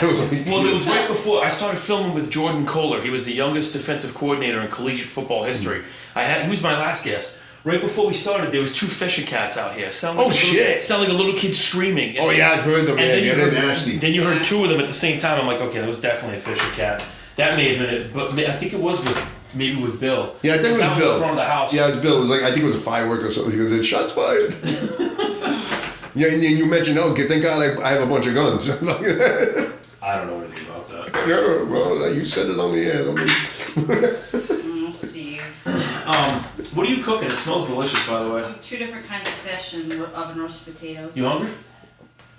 Only if you have enough. I'm fine if you don't. We always eat. Yeah, we have this. Only if you have enough. So here's what we'll do. No, please. I have 2 refrigerators. I'm just saying.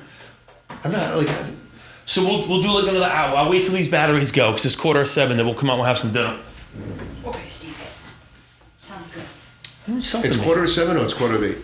That's wrong. Okay, I was gonna I say. need to do batteries. It's 6:45 right now. Okay, cool. So that's on. You want me to shut this? You'll have to excuse us. It's boys only. Couple of swinging dicks in here. Leave us alone. Hello, piggy fucks. Oh, it's my sister-in-law. That board was meant to be like that and like the date. Like I used it at one point. I dropped that thing and broke it. This is just a list. Like I keep track of like ideas, guests, things like that. And then as you can see, people come in every time I do a show. People tag it like it's the underpass. I have to write on it. Yeah, I leave it now. So it's just people come in and just autograph the thing now. So it's funny. Those 2 boards, exact boards, I hung up for my girlfriend because she's a school teacher. Yeah. And she's doing virtually from home. So she needs a backdrop for her boards and stuff. It was like 2. She got that calendar board and she got the. I got them at Target. Yeah. That was intended to be like ideas, this and that. Because like I said before, look, I have no problem talking. It's very difficult to find different guests every single week. And I don't think there's anything more boring than if I were to do a podcast where I'm just sitting here talking by myself. It's boring. No, like I wouldn't want to hear that. So when I first started, that's what I did. I did like some motivational stuff, just whatever, just to kind of like test the waters and see. But feel it out. You gotta know. I like this. Yeah. I love talking to people. I love learning about people. Like everything you've talked about so far is it's all the stuff I didn't imagine anybody would want to talk about. Like it's amazing to me. Oh, I love talking about it. Yeah, but there are a lot of people, and I realize the more of these shows I do, we all have like similar pasts. Like you can find commonalities between all of us. Absolutely. It's unbelievable. And I think that's what makes this so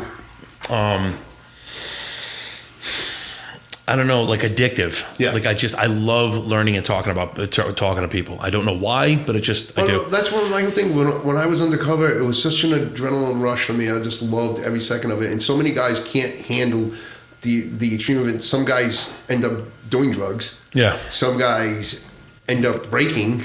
They can't take it. Or other guys end up doing illegal shit. Yeah. It happens. It happens because it's an area that is not a normal area in law enforcement. No, you have to have a strong will to be able to do that because you're constantly around. But people, I'm sorry, Steve. No, go ahead. No, people were just constantly like, how do you last so long?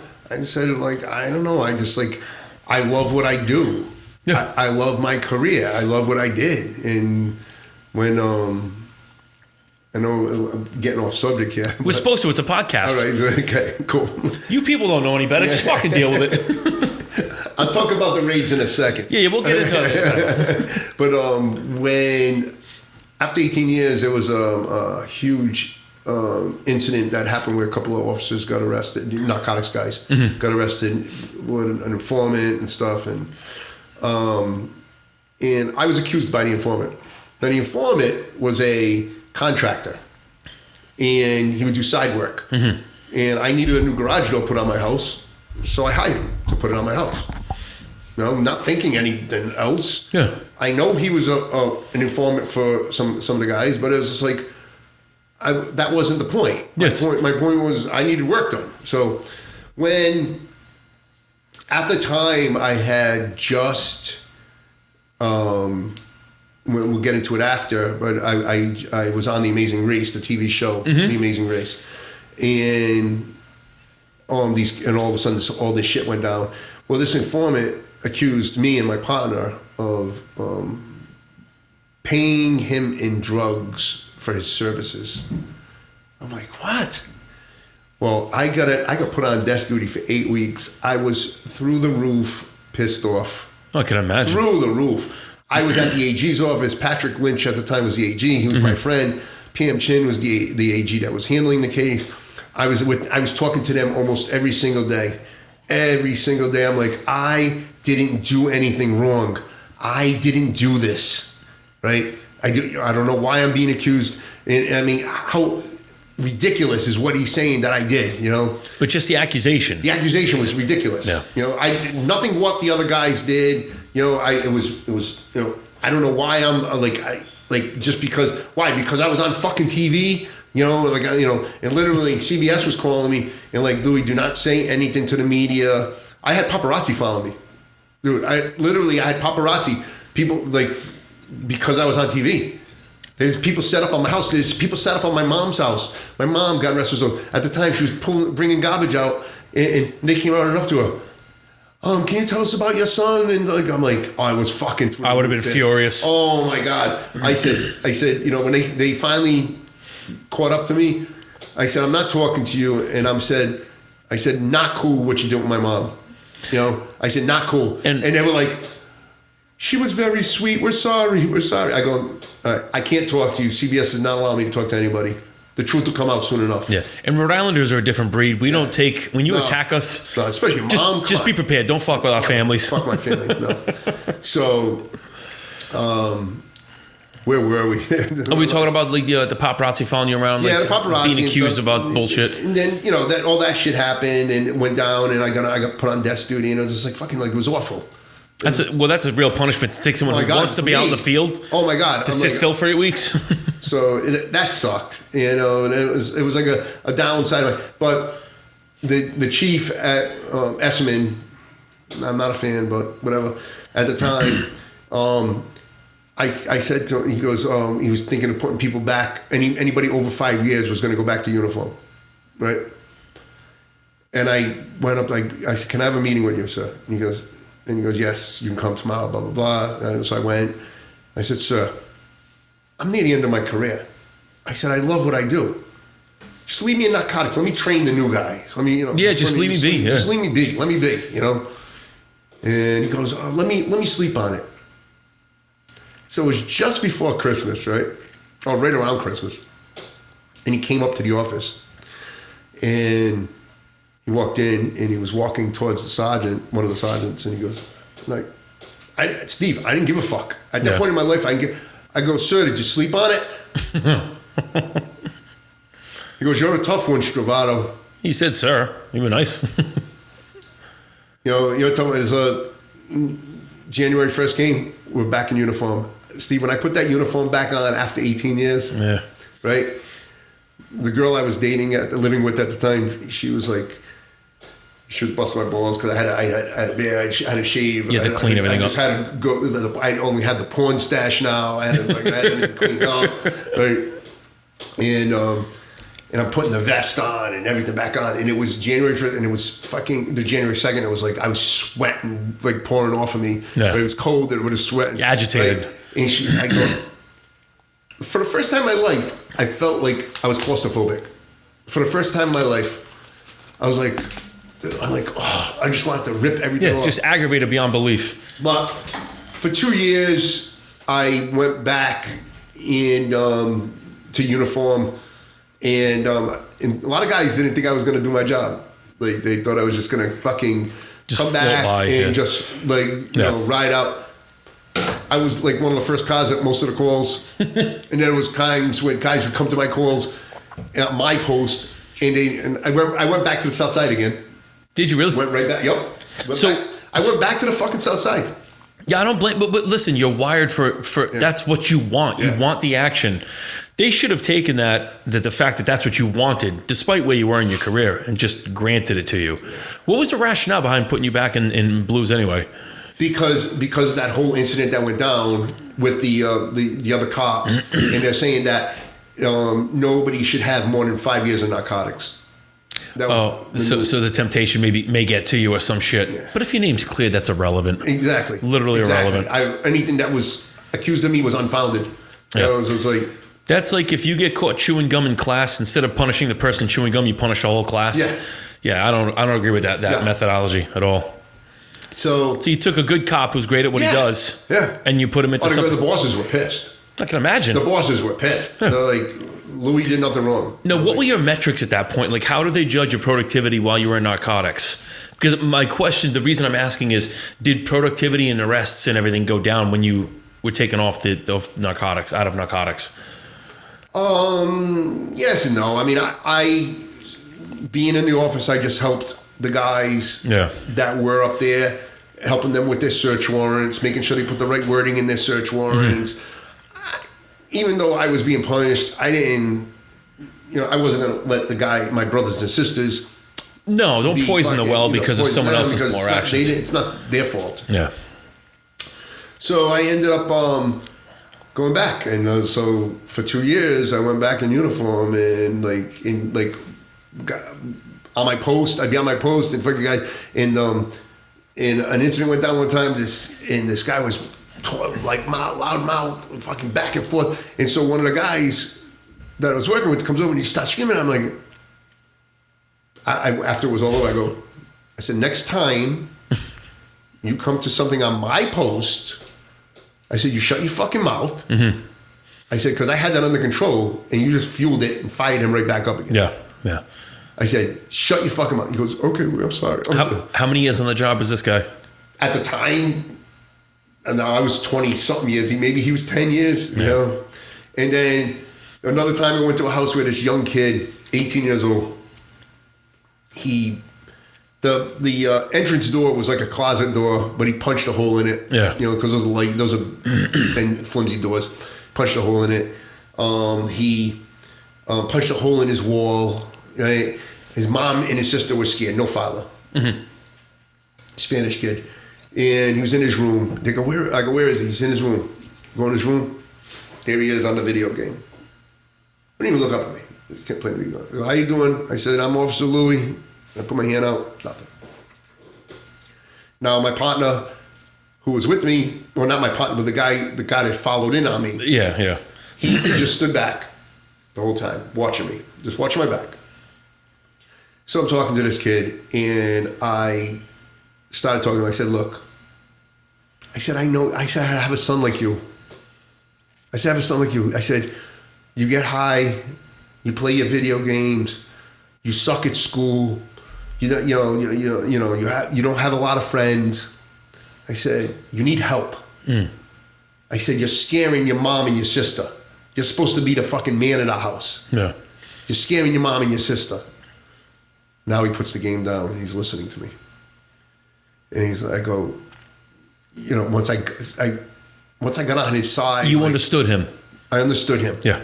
And he was like, I know, but I can't afford it. I don't have insurance. I go, I can help you. I said, I'll help you. Yeah. And what I didn't really do a lot back then, I was like, I gave this kid my phone number. I said, this is my number. You can call me anytime. Let me help you. Yeah. And he goes, okay, all right. And I go, no, we're good, right? He goes, I go, yeah. I go, I put my hand out. I go, again, my name's Officer Louie. You can call me Louie. You don't have to call me Officer. And I think his name was Richard, whatever, for the sake of the story. And he puts his hand out and he shakes my hand. I go, now get in there and fucking apologize to your mom and your sister for acting like an asshole. And he goes, okay, all right. And he went in there and they started crying. They all cried. But if more guys did that, like you brought yourself. Here's the thing that I found working with the homeless and drug addicts, and I worked with guys who had served overseas, came back, became drug addicts. as soon as you show that you understand, you can bring yourself to their level, make it a level playing field, show that you empathize with them, you understand, but more so you have, here's a plan. I could show you the way to stop this pain. Once you do that, you've reached them. And that's what a lot of guys, they just go in, they take advantage of the situation, they exert their power, their authority, and all you're doing is you're being that negative male figure in their life when they need someone to just give them some fatherly advice. And well, here's the thing, Steve. When I left, right, and the cop that was with me left, right, good friend of mine, love him to death, right, he goes to me, I would have never done that. I'm like, done what? I would have just fucking locked him up. Fuck that. We're not social workers. We're not. I'm like, no, you're wrong. I said, we don't have the title of a social worker, but we are. We're not. We're more than just being police officers. Cops are more than. Believe it or not, cops are more than being police officers. Look at your slogan: to serve and protect. Yeah. So you took the serve portion of that slogan and you implemented it. So you're serving to be what you were the missing link in that kid's life. You were the piece of that kid's puzzle that he didn't have, even if it's just for that moment. You were that. So perhaps you broke through. Perhaps you made him realize, oh shit, I am the man of the house now. I am here to protect these people. So you take that serve and protect, and this is just the way I perceive that story. You take that serve and protect, and you just gave those two responsibilities to that young man. And as soon as they realize that they have that worth and they're in that position to be that person, you just changed his whole view of the world. Yeah. So, see, a lot of things is like, people go, oh, cops should be trained. I'm like, it's not all about being trained, Steve, either. It's about how you were brought up and the type of person you are. Mm-hmm. No, I agree with you 1,000%. You can go to all kinds of schools you want, and it's not going to teach you fucking how to be a person, how to be a man, how to be a social worker, how to be a dad, how to be, it's like you either get people or you don't. It's a gift. It really is. It's a skill set that you can't be taught. No. Well, I shouldn't say. You either have it or you don't. You can't be taught it. Yeah. So I phrase that wrong. It's something you either have it or you don't, but you can learn it, and it takes time. But that ability to see through somebody's pain, and like you just immediately saw that if you go in there like a bull, like you very well could have, locked him up, thrown the kid against the wall, you're just adding fuel to the fire for when he gets out. He's going to have more anger, more rage, more resentment. He's going to hate them even more because they called the police on him. And it's just going to spiral things more and more out of control. So, well, I got to his side of him because I legit have a son that has mental health issues and was that kid at that time. Thank God my son's doing well now, but it's taken a while. You know, but it's like, so get backing up. Because it's a podcast and we can do that. You can jump all over the place. Do the fuck I want.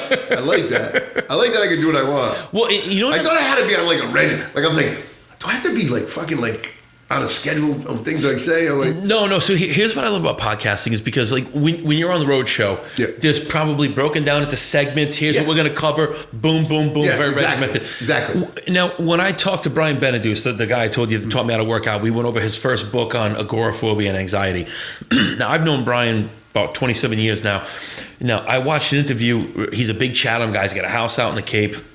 Huge boat. So he was on a local show out there. I forget something minute, but it was like 90 seconds or 2 minutes to quick summarize his life, his book, and whatever. When I talked to him on the podcast, I said, what I thought was doing you a disservice at that point is you have such a robust story to tell with so many layers that traverses the span of your life. I go, you can't possibly summarize that effectively in 2 minutes. Like your story, what you can provide to this show, what Brian did for the show, it's not a 30-second elevator speech.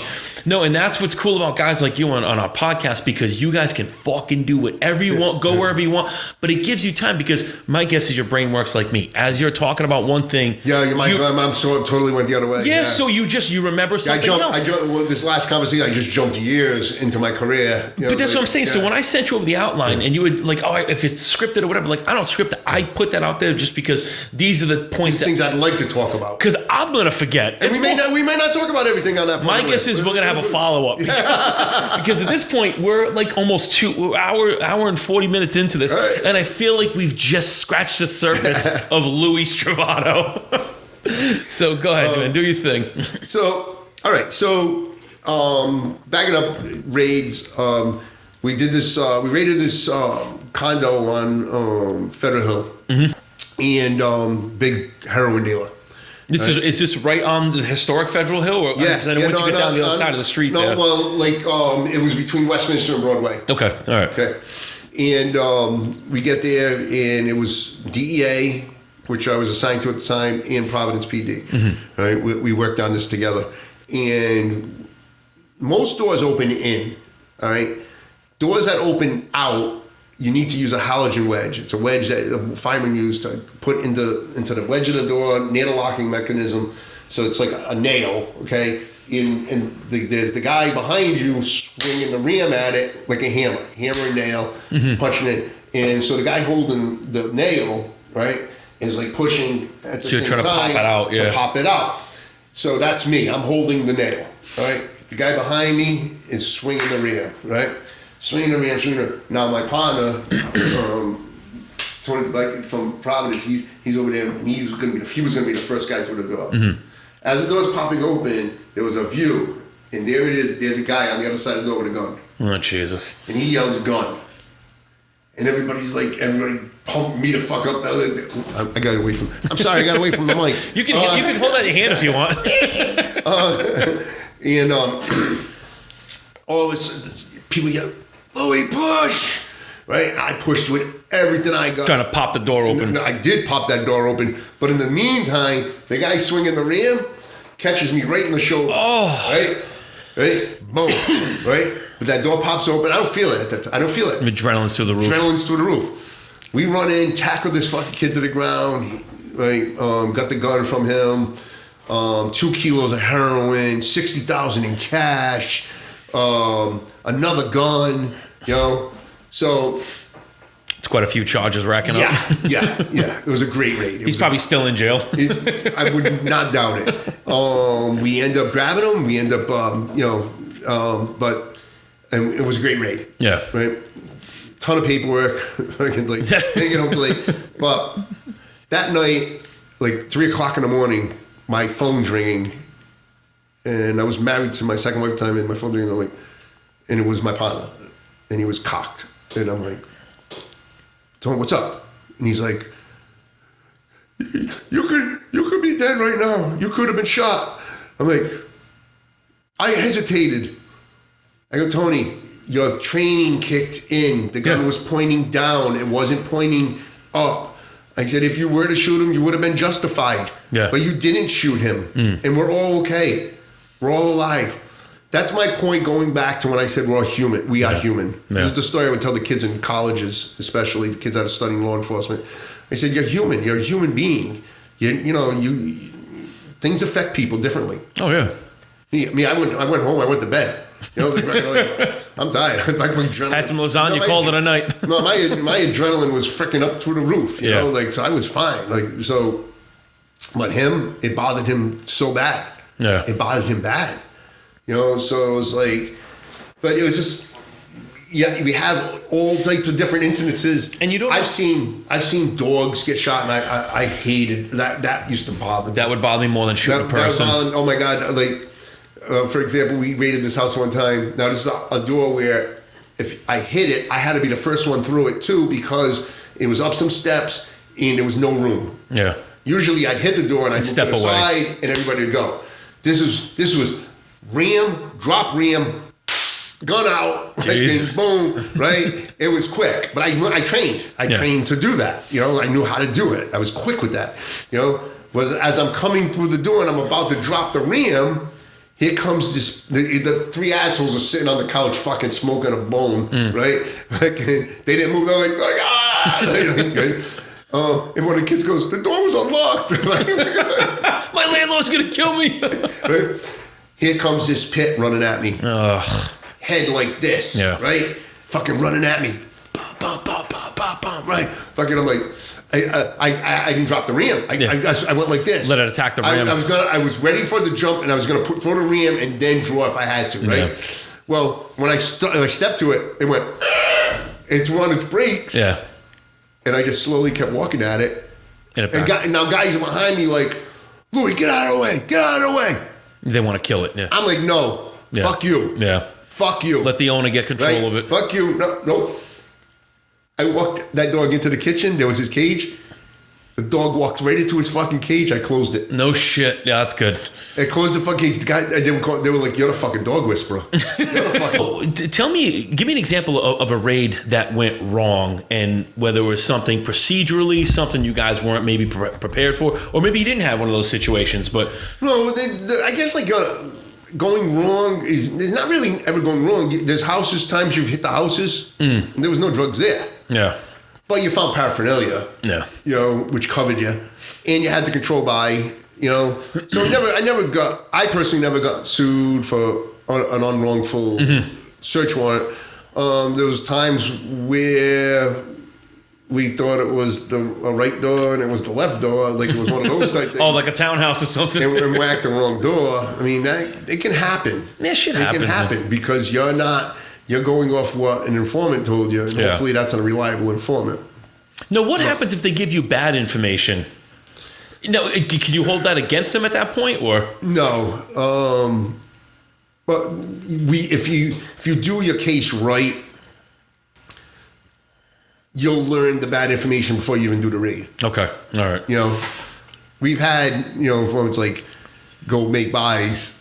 Now, when they make the buy, we bring it back, and we have chemical tests to test the drugs. And if it tests positive, then that's part of the probable cause for the search warrant. Gotcha. All right. But if it doesn't test positive, then we can't use it, and then we don't have.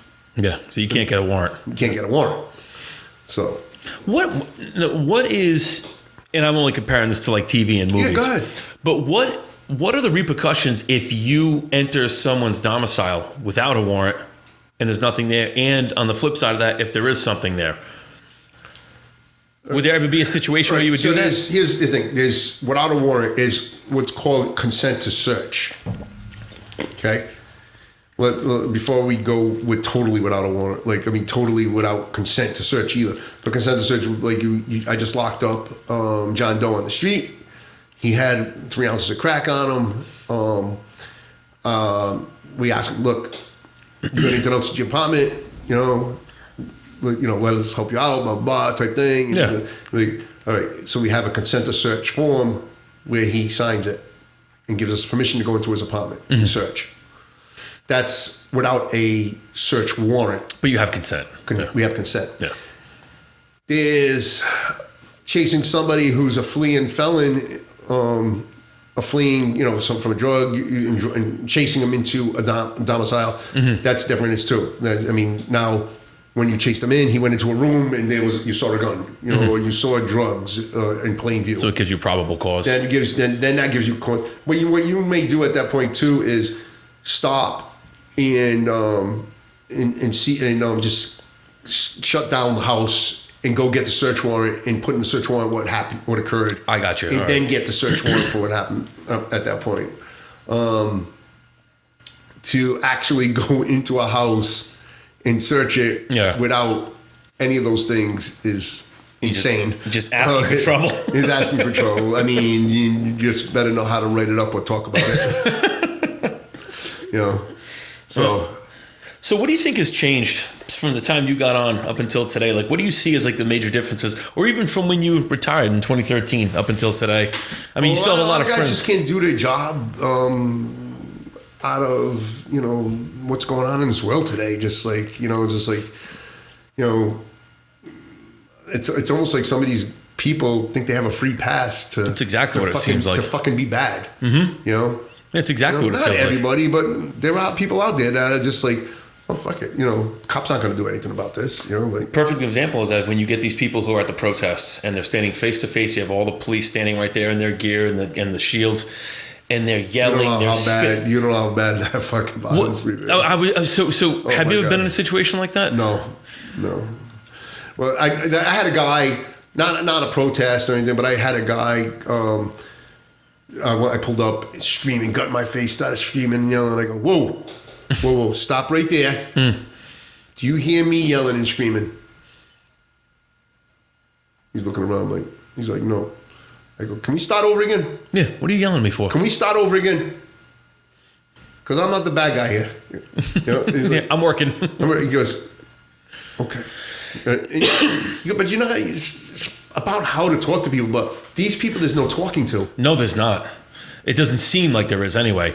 These people that are so fucking far left, it's like, and I know if you voted for Biden, you voted for Biden, whatever, But don't fucking throw shit in my face because of what I believed or whatever. It's like, thank you. Don't throw it in my face. It's like I'm not a protester. I'm not out there it's what I believe, and it's what you believe. You make a good point. I almost look at the way the world is at each other's throats right now over politics.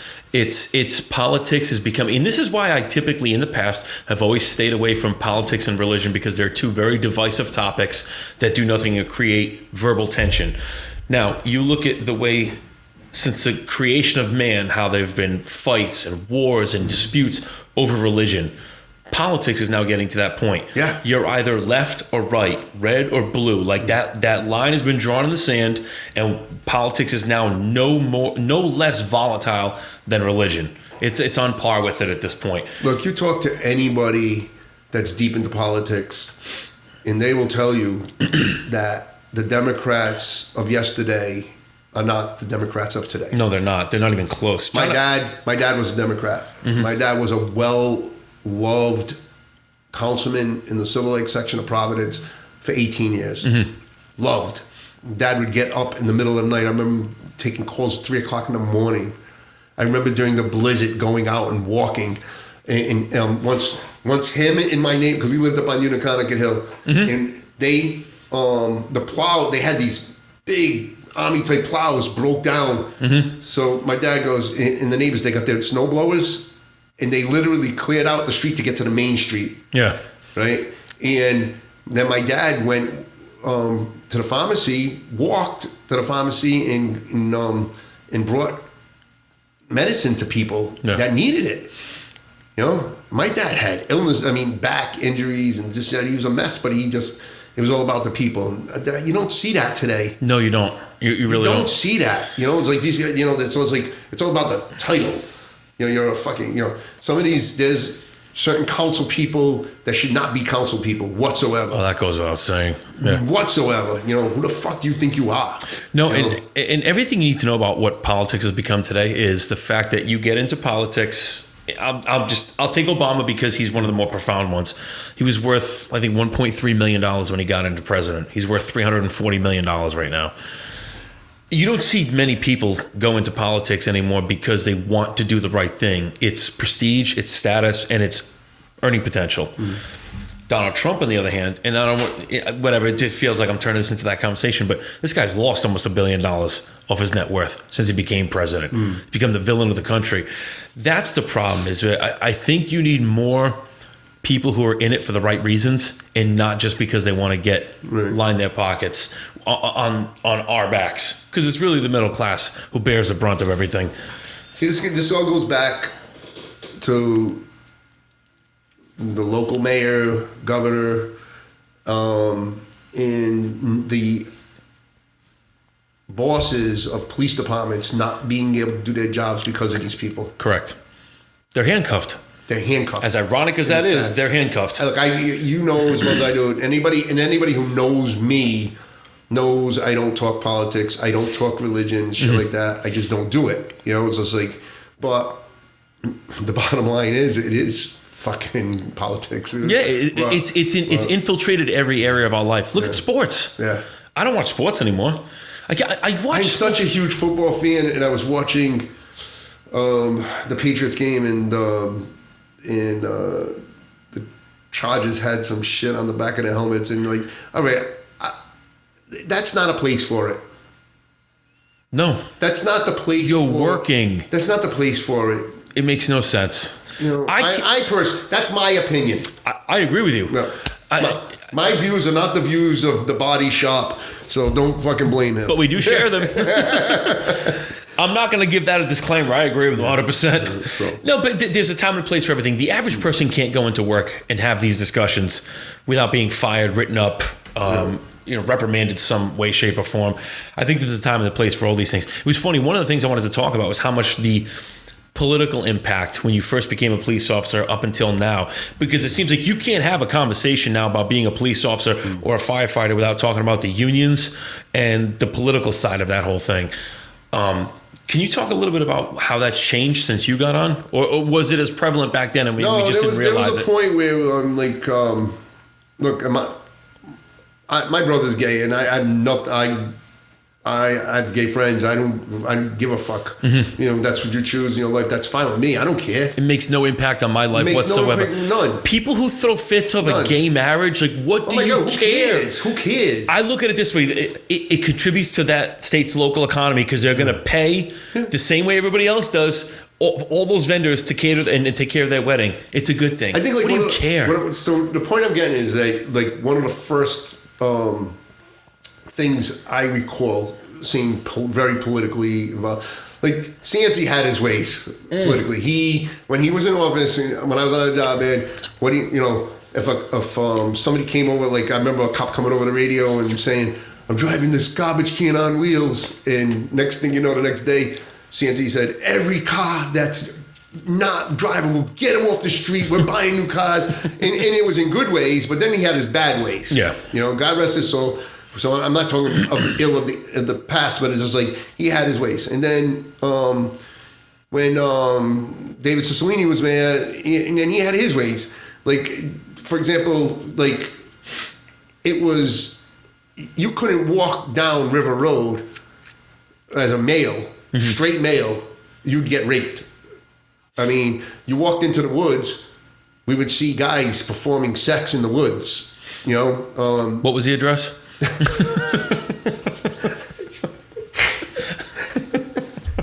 I'll just close my eyes. So so we would go undercover and pose, as gay prostitutes in the River Road area and arrest people. Yeah. Next thing you know, we're not allowed to do that anymore. Oh, yeah. Huh. We weren't allowed to do it anymore. I'm like, all right. It's like, so that's when I started really, it started to shift a little bit. It started shifting and stuff. It's like, every mayor, like, the mayor now, I'm not a fan. I mean, I like him as a person, but not as a mayor. He's awful. He's like, look at it. Just look at the state of our city. I mean, Providence is a very small city. It's if you take Providence and put it in any other state, it's a small industrial park. Okay, now you don't have. You're not attracting new business. You're not attracting the right elements into the city. Every city has the outer skirts, which is going to have a lot of lower income. It is what it is about metropolitan areas. But you've literally done nothing to try to shift gears with that at all. No tax incentives for everybody. You don't provide tax incentives for people to come film here anymore.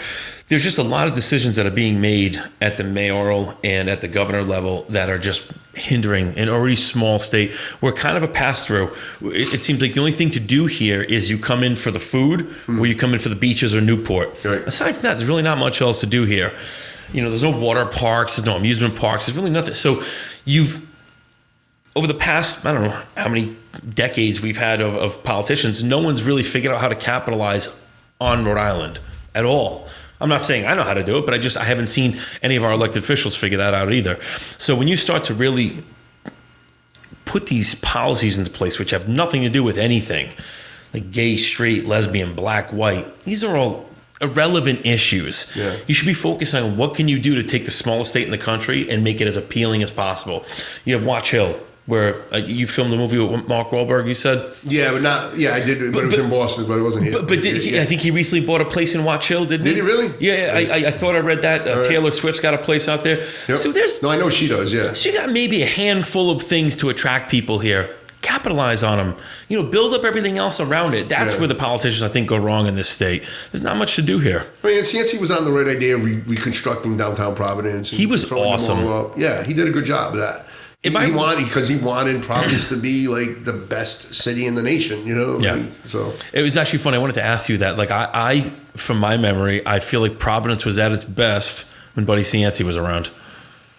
it was. Doesn't it feel he was like crazy as fuck, though. Well, I'm sure it was. He was crazy as fuck. I'm sure it And there were was. some guys that worked him couldn't fucking stand him because he was so arrogant. And he's such a, like, So Jerry Tillinghast and I got into him a little bit, and Jerry couldn't stand him because of their own situations. But it just, from outside looking in, I didn't have a municipality job at that point, but it just feels like since he's exited Providence, it's been a very slow decline in terms of the condition of the city. yeah. I mean, I'm just. Yeah, there's nothing that I haven't seen anything to build stuff back up to make it you know more appealing. You're right. What But what gangs were prevalent back then? see, I know you. I remember you writing this down in your notes. Like Was it Latin even an Kings, issue? No, it was. Latin Kings was big. Mm-hmm. Latin Kings was big, but they weren't the Latin Kings of Connecticut and New York. But you're talking. So this is probably in the early '90s, because when I was in high school, Latin Kings were a popular thing. There was Clowntown. Was that something with Clowntown? Yeah, Clowntown. Yep. I thought that was a fake thing. No, Clowntown's a real thing. You could go on your Fire Stick and get a movie called Clowntown. I'm serious. It's between Cranston Street and Westminster Street. Is that where it is? I mean, Cranston Street and Bridgham in that area. It's a housing projects in that area. Okay, yeah. And they used to call it Clowntown, and it's fucking yeah, because the houses were painted different colors. Oh, so it looked like a fun house almost. Yeah, like all the different complexes. Each house was like a different color. The guy who fucking painted the houses different colors. I swear I thought it was a joke. No, it got the nickname Clowntown. You know, as far as gangs were prevalent, but not New York, L.A., Connecticut type gang. I mean, they were gangs. And they tried to make a name for themselves. I just don't think... There's still some gangs now. There's a lot of Asian type gangs. Mm-hmm. But there's nothing like in the 90s. Excuse me. In the early 90s, there was like a lot of street corner gangs. Yeah. Everybody was trying to make a name for themselves type I don't think we're big enough to be... It was never... There, you know, if you talk to people such as... Mike Wheeler, Sergeant Mike Wheeler, I think he's still signed, maybe a lieutenant now. He's still on the job. He knows the gangs inside and out. Yeah. And he can tell you a story and a half probably on them, you know. But I dealt with them with drug work, like, you know, right? I would deal with certain, like, you know, let's say an Asian gang dealing drugs, and I deal with that and, you know, lock them up. But I didn't per se work the gangs. You didn't specialize with just gangs. Yeah. If you cross their paths, you cross their paths. Exactly. Then we would utilize people like, you know, Mike Wheeler and his guys, you know. It's funny, I was talking to my neighbor over the weekend, and actually Brianna and I went for a ride on Sunday. There was a Chinese cartel had bought a house out in Western Coventry. Beautiful $430,000 house. Beautiful neighborhood. And they got 1,500 pot plants out of this house. They destroyed the inside of the house between the mold, the moisture, and the smell and all the bullshit. So he was telling us the story. He's like, you know, DEA came down to Coventry PD. They took a bunch of us over there, blah, blah, blah. So I'm like, what's the address? So he gave me the address. That was my... On Sundays, I like to get in my car and just head out in the woods. It's peaceful to me. Brianna hates it because she gets car sick.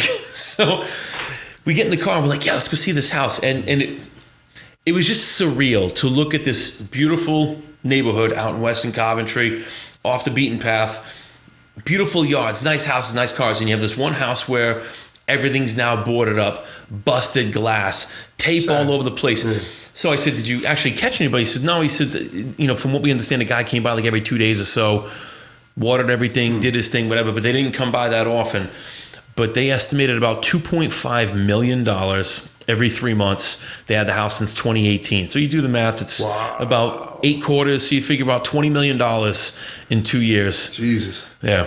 That's awesome. It's impressive. It's really what it is. But, and so you look at the records, they bought the house cash.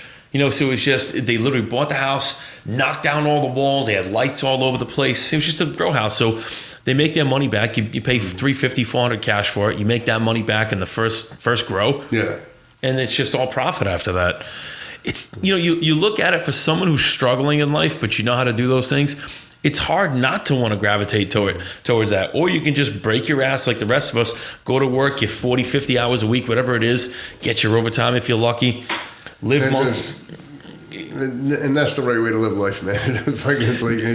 But a lot of these guys, they go in and they see the easy money, the quick money, and they're like, they make the money and they're like, all right, I'm going to get out now, and they can't get out. No, you can't, because what are you going to do? You're going to go get a job after that, have somebody tell you what to do. Yeah. Every job on some level, you got micromanaged. You're not used to that. Yep. And I'm just making the assumption that if you went into like a corporate type job, like a lot of guys that get into that lifestyle, they probably get into the trades or something like that.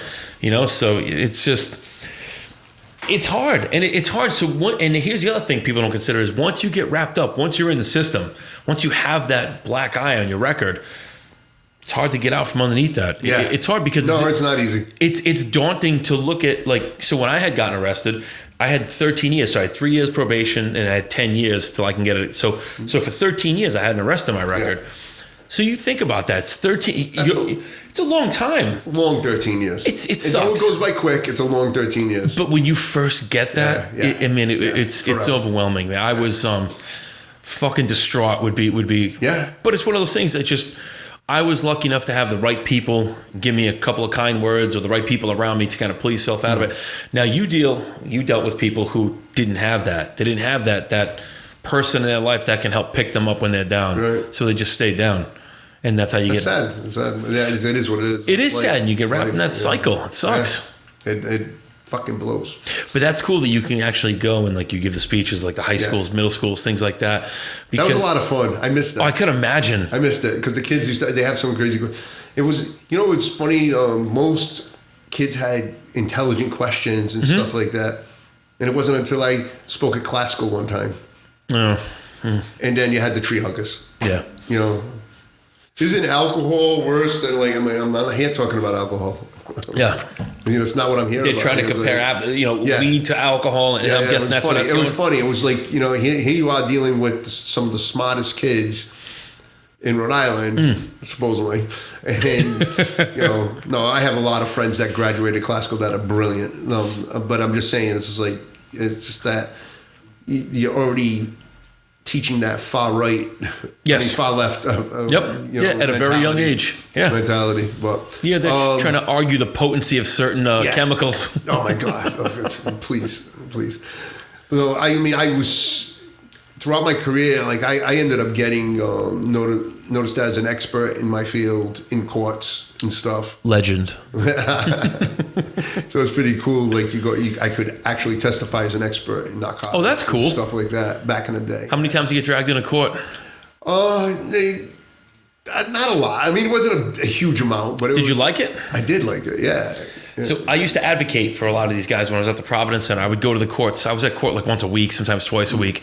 I would do a lot of advocacy work. So it was cool. You get to see the same faces, get to know people, but it's that's a different kind of rush. Yeah. Like if, it's intimidating. It's totally different. It's from banging down doors or getting in front of a room full of people who are all waiting to be judged or arraigned. Well, here's the thing, Steve. That's the other part of my job I loved. Yeah. Getting up on the stand in court. Well, you get people like, that was my stage. Dude, that was my stage. You need a podcast. I had my partners, like my partner in Providence hated testifying. My partner in DEA hated testifying. They're like I did this huge case, this Chad Brown case. We locked up over 50 people, and it went before a grand jury, and I was the one who did every case before the grand jury. It was fucking awesome. I loved it though. And the AUSA attorney at the time, Ken Madden, he was like, he loved it. He goes, like, you're fucking hilarious. Because one time there was this kid that was on, like we had it all filmed. This kid, everything we did was filmed, and so every one of them were fucked. And this one kid pulls the crack out of the back of his pants, right in the crack of his ass, pulls it out, and he goes like this, he puts it to his nose, he goes, this crack's so raw, you can't even smell my ass. And then sells it to my informant. The informant goes, just put it on the table. Yeah. Just put it on. Any soap and water? But I mean, I had a good career, man. I had a great career. I can't complain. And you and I could talk for hours about my career. Like, freaking, I mean, I can go on and on and on. You could hear it when you talk about it. You can hear it when you talk about it. Like, you still have the excitement. Like, if you had the chance tomorrow morning, you'd jump right back into it. So me and my girlfriend are watching Shooter. Have you watched it? With Mark Wahlberg? That's the movie, the series. No, I haven't. Going Netflix, Shooter. Okay. We binge watched 8 episodes in one day. I love binge watching. God, 8 episodes. You'll binge watch this. All right, good. I guarantee you'll love this show, right? Because he's a sniper from the Marines, and now he's like, trust me, I'm not going to tell you anymore. But anyways, we're watching. She goes, and so there was some raid type things involved. Were you at the edge of your seat? She's like, you missed that stuff, huh? I go, yeah, why? She goes, I could tell. She goes, your heart's racing. My heart's racing. Yeah, she goes, I'm glad I wasn't your girlfriend back then. Well, I can't even imagine from a spouse's perspective, like knowing that's what you're doing every day. Well, my second wife was the one who I was with when I was undercover. Mm-hmm. And she worried, but she never got crazy about, like, she never, like, we had a good relationship in that respect. Yeah. Like, she didn't, like, oh my God, well, No, because you know what? You give me the impression, and again, we've had very limited interactions prior to this, but you give me the impression that you were not a cowboy. I wouldn't say you seem like the Brett Favre of narcotics agents. You seem very methodical and very, very tactical in what you did. Yeah. Like there was a purpose with every move you made. There are some guys who just want to go out there and whip out their gun and point in people's faces. The way you tell the stories and the types of stories you talked about just lets me know that you went into this with a good mind, a good heart. You didn't want to have to hurt anybody. Right. But exactly. Wait a second. Seeing that you did your homework, I did a little homework too. So, and I know that you're not a Brett Favre fan, so to use that in your sentence describing me, I'm a little concerned about it. He's a gunslinger quarterback. Because when I heard this, I'm like, fuck. I said, I had respect for Brett Favre. I just thought he was lucky. But I was like, all right, okay, all right. He did, some of those passes he threw, I'm like, how the fuck that guy catch that shit? No, but he had balls. He did. That guy would. So my top 5 quarterbacks, I would say Dan Marino. I feel bad that Dan Marino never got a Super Bowl. I love Dan Marino. I love Brett Favre. Randall Cunningham on the Eagles. I was a big fan of Randall Cunningham. Tom Brady, obviously, but I just found out that he took almost $1 million in those PPP loans and bought a boat with it. Are you serious? That's what I heard. That's fucked up. TB12 got $996,000 from what I read. And the timing of this was the following week. He bought $1 million boat. That you just threw away a ton of respect. Like that's to me is deplorable. Joe Montana. And then I'm going to mention a guy that nobody thinks of, but he was a phenomenal quarterback. Another gunslinger, Jeff George. Remember Jeff George? I don't. He was a quarterback for the Falcons. But Jeff George, I think he was number 3. Right. Warren Moon. There was so many good. Warren Moon was a great quarterback. There was so many good quarterbacks that never got a ring. But the gunslinger, like the Doc Holliday of quarterbacks, I would have to give it to Brett Favre. Yeah. That guy would try to fit that ball into the tightest holes. No, that's not a sexual joke. That's what she said. That's what she said. Michael Scott reference. Gotta get one every episode. Me and my girlfriend do it constantly. Do you watch that show, The Office? Oh yeah. Yeah. Great show. All right, I'm gonna ask you a question. Oh God. All right. I'm not that good, but go ahead. No. Did you watch the finale of the show?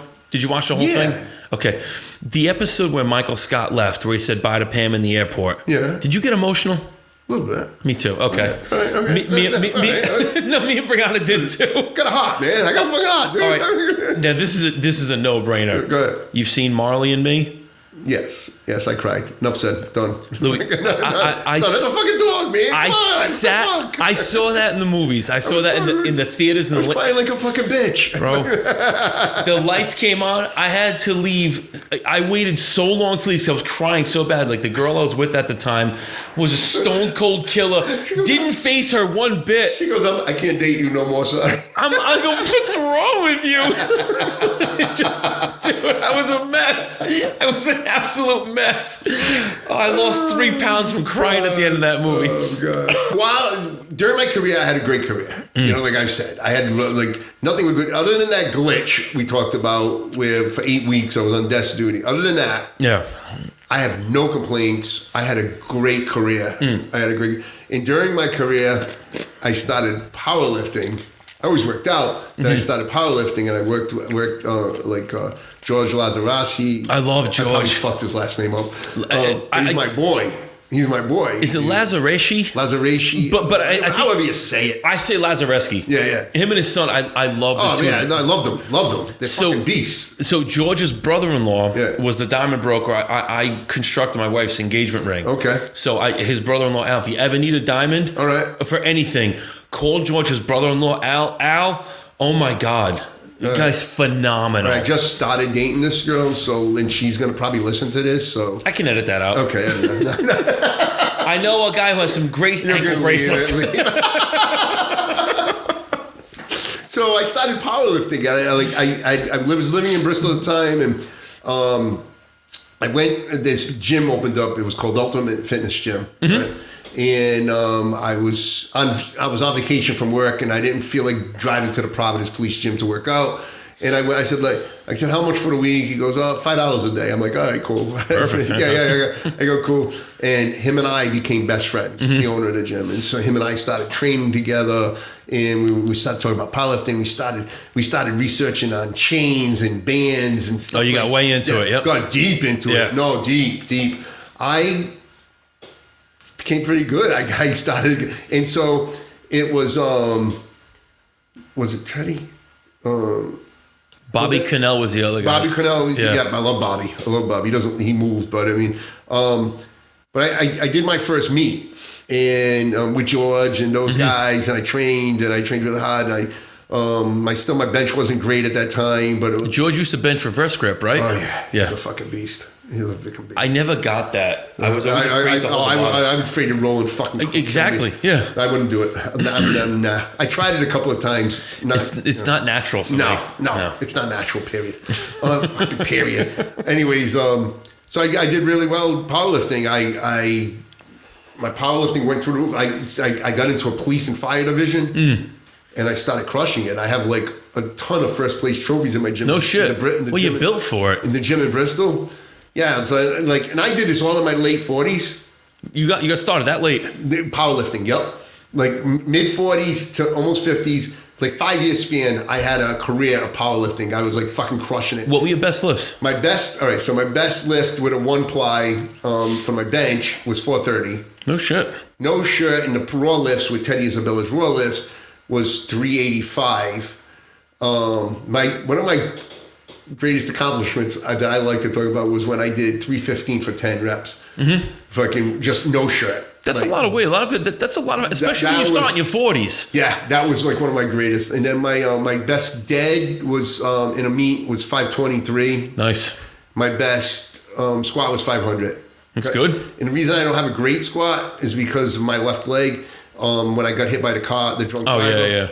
I fucked my leg up, and so my ligaments in my knees. Then I always used to get red lighted on my fucking left side. I was like, oh really? So, yeah. So there was a point where I just I fuck the pain, just go down deeper, Louie. Pop it up. It's scary, man. Yeah, it is scary. That's real scary. But I loved it. The camaraderie. There was this kid there. I forget his name. This black kid. He's dead now. He got killed. He was a drug dealer. But he. He used to eat all the Snickers bars. Oh God. He was from South Providence. Fucking monster. Yeah. He's a monster. But he got killed by one of yeah. It'll come to me. I know, because he used to shop in my store when I was on. You say his name, I'll be like, yep. Yeah, his name was almost like a nickname. Yep. Oh shit! I know exactly what you talk about. He had like a 720 raw deadlift. Oh yeah, his deadlift was insane. But he always got flagged because he was really doing a stiff-legged deadlift. Yeah. His form was terrible. Yeah. But he was strong. Strong as fuck. Yeah. So he was. God, we all right. were both warming up for bench, and it was only him and I in the room, and I'm like, oh fuck. All right. It's known this motherfucker had bodies under his belt, but didn't get fucking, it's known, right? But he goes, hey, Louie, can I get a spot? I'm like, yeah, like, sweet spot. He spotted me, but it was like, there was no blue, there was no criminal, there was no like You nothing. were just there to support each other. The camaraderie in the world of powerlifting is like bar none one of the most tight knit camaraderies anywhere.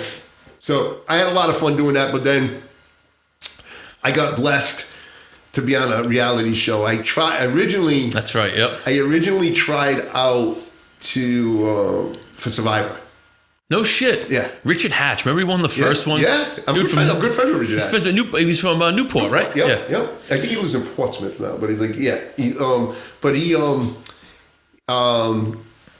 So I tried out for Survivor. What happened was the girl that was my partner at the time in Providence, she's like, Louie, they're doing live auditions at Cotty's Furniture in Attleboro, Mass. You should go try out. Yeah, why not? So I called my wife at the time. I go, hey, they're doing. She goes, go try it. So I walk in. Right? Now I had a bandana on my head. I was undercover, right? Okay, so had a bandana on my head. Was it a purple bandana by any chance? I thought I saw a picture of this on your Facebook there somewhere. There might be a purple bandana somewhere. I thought I saw a purple bandana I don't think picture. it was that one. I had on a sleeveless UFC t-shirt, right? I had on camouflage shorts, right? And I walk in and the girls are like, the women that were at the door, they go, oh, you dressed for the role? I go, no. Sure. I said, no, I just got out of work. And they go, oh, what do you do? I go, guess. I always like guess. Yeah, it's a perfect, guess. yeah. Then nothing. No, I didn't even have all these tattoos. I had some tattoos at the time. And they go, you're a tattoo artist, you're a bouncer, you're a garbage man, this, that, the other thing. And they're like all different things. Like I'm like, no, trainer, no, right? And then I lifted up my shirt and I spun around for them. They see the gun, the badge, the fucking the handcuffs. They're like, you're a cop. I'm like, yep. Well, they loved it, and then I did a video, and I said, if I could survive the mean streets of Providence, I can survive anywhere in this world. Blah blah blah. And they loved it. They called me up. They wanted me. They were going to skip my audition in New York, and I was going to fly right out to Los Angeles. And I sent more pictures and a couple of videos, but something happened. They just said, look, and so I said, whatever. Okay, whatever. They go, look, if we'll keep you in mind. Like, okay, thank you. It was a year and a half later. My kids were in school. Wife was at work, and I'm on the computer, and I was not looking up porn. I was. Anyways, the hard drive has been destroyed. Oh, I threw it into the water. So I'm on it, and I was looking at my email, and it said casting for The Amazing Race, and I'm like, I almost didn't click on it because I thought it was spam. Yeah, you would think so. Yeah. I'm like, all right. Click. Where's my banking information? Right, and it was an email. It was from Lynn Spillman. She's the main casting director. And she said, Louis, this is Lynn Spillman, casting director for Amazing Race Survivor. We've never had 2 undercover detectives on before. Would you and another undercover detective want to try out for the show? Please get back to me as soon as possible. So now it was a matter of finding the right person. Yeah. My partner at Providence, 5'6", black, funny as fuck, but had a hip replacement at the age of 40. Oh, yeah. Okay. My partner over DEA, funny as fuck, Italian, heavy set, broke his ankle that winter, fucking slipping on ice. So I'm like, I call my wife up, she's at work, I'm like, Amazing Race wants me on, but I don't know who that is. She goes, what about your buddy Mike? She goes, he's a fucking character like you. Yeah. She goes, he's a character like you, like blah, blah, blah. I'm like, all right. So I call Mike up. Now, Mike thought somebody was breaking my balls, but then when he found out it was for real, we went balls to what we couldn't make a mistake. long story short, we couldn't make a mistake between the application, the videos, everything we sent in. Everything went to a certain address, not the addresses on the applications. Mm-hmm. They said, no, you send it here, send it FedEx here, blah, blah, blah. So we did. And next thing you know, it was August of 2009. They flew us out to Los Angeles to audition. No shit. Yeah. And we get out there, and they said, do not talk to anybody else that looks like a teen. Don't talk to anybody, right? So I always wondered what happens behind the scenes with that, because it's so polished once it gets to television. Exactly. It's like, so we get in there, Steven. It's like, and it was like a cafeteria area, and they said, hey, go, you guys go to here, go to eat. We talked to this woman, Erin Conley, on the phone, and she's like, okay. She goes, don't talk to anybody. I'm like, okay. So we're sitting there, and this pretty blonde walks up to us, and she goes, are you Louie and Mike? Right? She goes, all right, so you're going to be doing this. I'm like, we're not talking to you. Right? She goes, no, you can talk to me. I go, no, we're not talking to you. Erin told me not to talk to anybody. You can get Erin on the phone. You can get Erin on the phone, and if she says it's okay, then I'll talk to you. Yeah, I don't want to fuck this up. I've already come this far. Right? Because we've seen other people that look like teens. Yep. So, that whole week goes by, we couldn't make a fucking mistake. They loved us. They said from day one, they said, if they don't like you, they'll send you home. We saw these two hot race car drivers, female. Wait, female, right? And not on River Road in Providence. They end up, you're fucked. They end up coming up to us at one point. They go, are you guys still on? We're like, no, we couldn't talk to them. We're like, I go, oh, we got knocked off. They gave us money so we can go drinking. They're like, so they test you that whole time. Oh, the whole fucking week. Yeah. It's a big psychological mind fuck. Big fuck, mind fuck, because they want to know if you're for real. But it must have been easy for you guys because you're training. Exactly. I mean, we one day was the psychological test, right? And after we took the test, we sit down and with me, Mike, and this doctor, right? And she's over there. She looks at me. She goes, that whole tough guy exterior don't fucking fool me. Well, she didn't say, I don't think she said fuck. Yeah. But she goes, that doesn't fool me. It's good I wasn't trying to. What are you doing? What are you talking about? She goes, you have a big heart. She goes, you may be tough, but you're not, you got a heart. I could tell you're a good person or whatever, just from the test and stuff. I was like, thank you, I appreciate it. So she's a psychic. She's not. No, but I mean, those tests, if they know how to take them, they know what they're looking for. They know how people answer different questions. But then the last day, it was like, they go, all right, go get the shots from the doctor. And we're like, we're going to be on the show. They go, no, it doesn't mean that. So I said to Mike, I go, fuck that. I said, do you know how much money these fucking shots cost that they're giving us? Oh, I can imagine.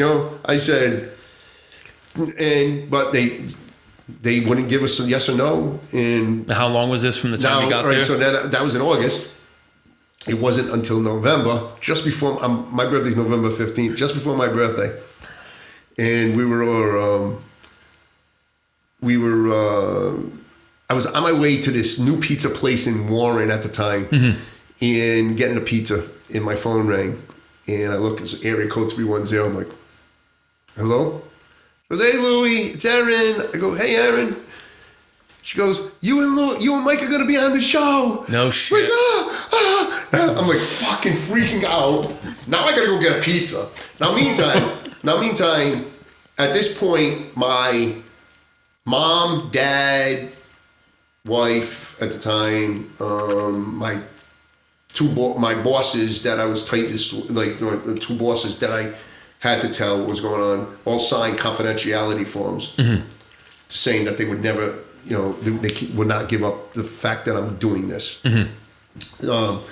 So I'm freaking out, and I'm in there, I'm waiting for this pizza, and that felt like it took fucking forever. Oh, I can't even imagine. You just want to get the pizza and leave. I just want to get the pizza and leave. I couldn't tell anybody anything. Yeah. So you still can't tell anybody you're going to be on the show? No. No. See, I feel like you're like me. I have a hard time keeping a secret. So, especially if it's something cool. Well, it was like my I'll get to that. But, so we, but they still didn't tell us when we were leaving. And it was the week of Thanksgiving that we left. And we were in a hotel. We literally, for the week before the race, there was preparation, forms, and this and that. And we still couldn't talk to the other teams. We still, we hang out in our room. They would let us go to the pool. They let us work out. And we literally watched football on Thanksgiving morning, because the time difference. Yeah. So you were in California, so you're 3 hours behind, right? Yeah. So eating Thanksgiving dinner in a hotel room. And then that weekend we started the race. So for 33 days we raced, traveled over 44,000 miles. No shit. Yeah. I mean, that's why. See, that's insane to do. That's like I don't want to say life altering, but to actually have that experience, to go through that, you're on television, go through the whole process. That's a tremendous accomplishment. It was pretty. We started off bad. There's no question. Well, there's got to be such culture shock. You're out of your normal routine. You're living in a hotel. You're in a state where you don't really know. You can't talk to anybody. You're out of your. So it's almost like it's like going through Hell Week in the Marines. Like your whole life is turned upside down. Oh, big time. Then you have to go focus on this race. And so what exactly did that entail? All right. So I mean, the race was mentally and physically draining. Mm-hmm. So there was times when you mentally you were not right. Quick battery change. But you want to guess what country these batteries are made in? That's why they don't last for shit. China. Boom. Enough said. I think Wuhan.com, something like that. And we'll talk about China in a second. COVID.com. So we started out in LA, and from LA we flew to Miami International Airport, and the first leg of the race started in Santiago, Chile. All right, that was the first leg of the race. And so the premise of the show is you compete to whatever they ask you to do, and as long as you don't come in last, you don't get eliminated. Mm-hmm. You continue racing. So from Santiago, Chile, we went to Valparaiso, Chile. From Valparaiso, Chile, we went to Argentina. Argentina was one of the longest layovers of the whole race. We literally, so there was 8 teams left at this point. We started out 11. And there's 2 per team, right? Right. Yeah. So we started out 11 teams, now there's 8 teams left. And so the first 4 teams that came in, one through 4, got their own tents. The last 4 teams all slept in one big tent together. And we were number 6 or something like that. But I'll tell you what, we had a fucking the laughs we had in that fucking tent. And so me and this other kid, Brent, who's a model, him and I slept head to head at the entrance of the thing. So I go, I'm like, they're going to eat you first because you're a pretty boy. Whatever comes through that thing. But literally they had a guy with fucking automatic fucking gun, the rifle, just fucking sitting out like an MP5, fucking sitting out there watching us. No shit. Protecting us. Yeah. Because if you had to go to the bathroom, you had to go to a porta-john type thing. See, that's what I think about is you're eating, your bathroom routines, everything is. Oh, everything was fucked up. Oh God. Oh my God, yeah. I got a shit story. Everybody loves a shit story. And I'm not going to build it up like Bill Simus does, but I got a shit story. Hear that, Bill? So the next morning we get up and they took us on a tour of the farm that we were on, mm-hmm. and it was a lamb farm, right? And all the lamb that were there, the wool from these lambs went to Italy. Mm-hmm. So from there they said, who wants to go on a nature hike, right? And I'm like, I want to go, but my buddy Mike's like, Lou, we're doing enough walking and running around. You need to conserve your energy. You don't know what we're going to be doing next. Yeah. I go, you're right. I said, but are you ever coming fucking back here? Yeah, probably not. Probably not. I said, I'm going on it. And so it was me, these Cowboys that were Jet and Cord that were was another team. I'm best friends with them to this day. Yeah.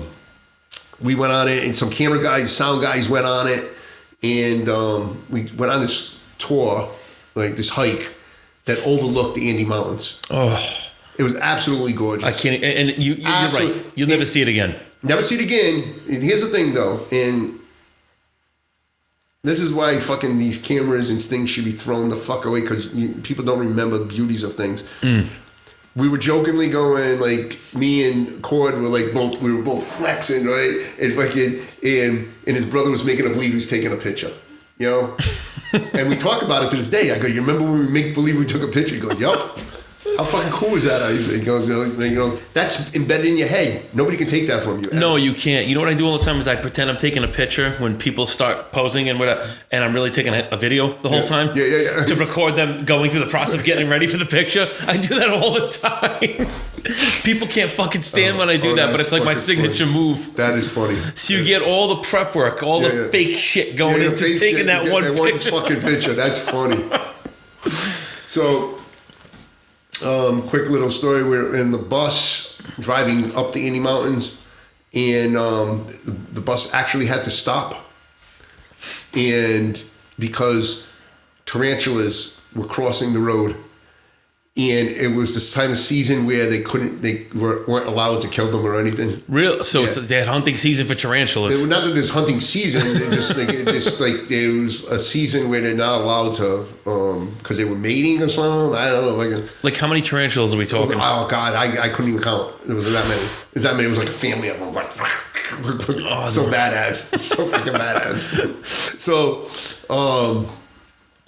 anyways, from there, via Buenos Aires Airport, we flew to Hamburg, Germany.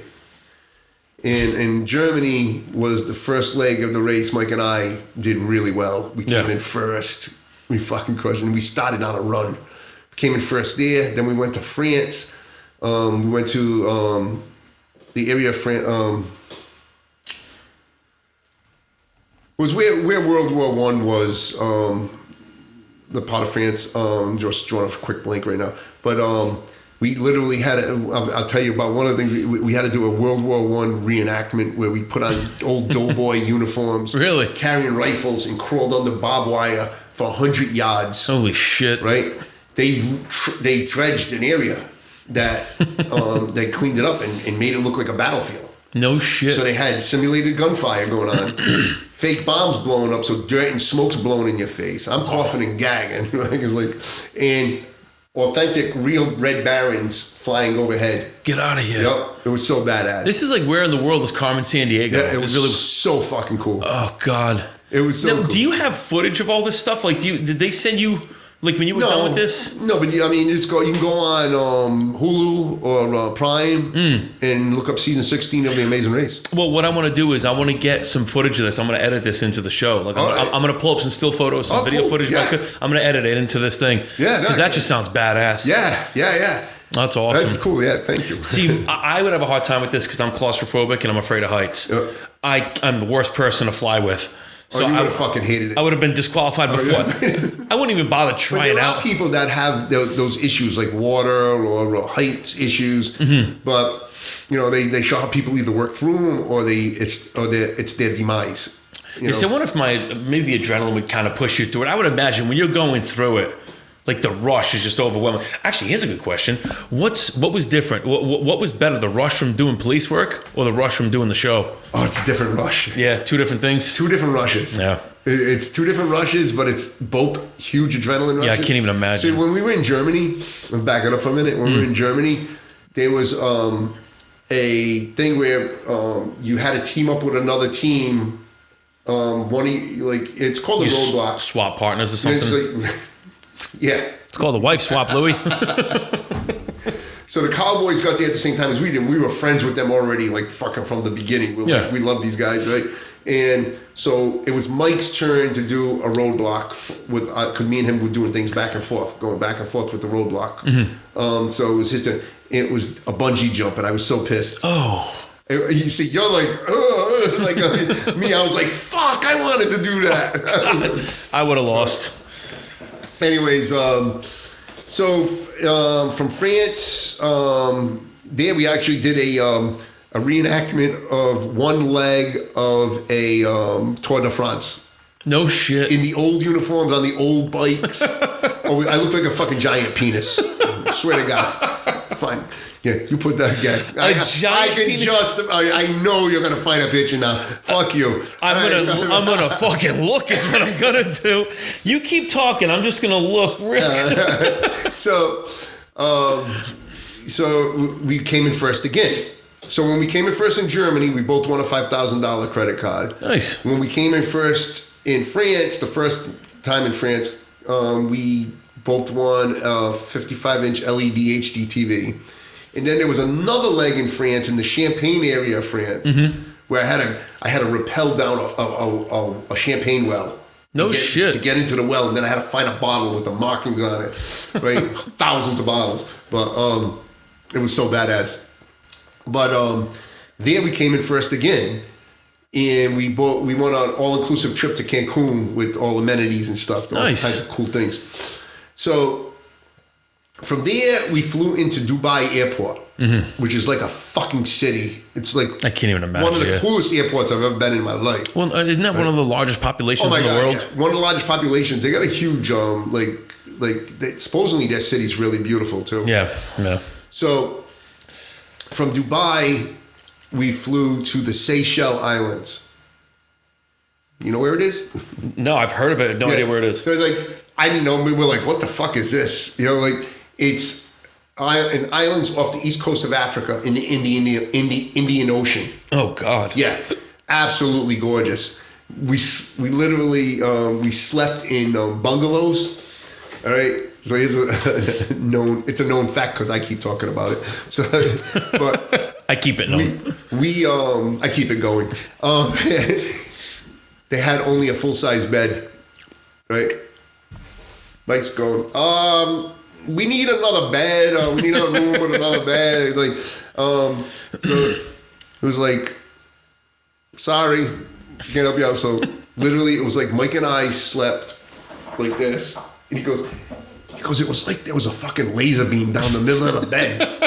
Nobody crossed over. Him nor I homophobic whatsoever, right? Yeah. But it was like fucking hilarious. It was like almost like planes, trains, and automobiles. Yes. Excellent reference. I had my hand between the pillows.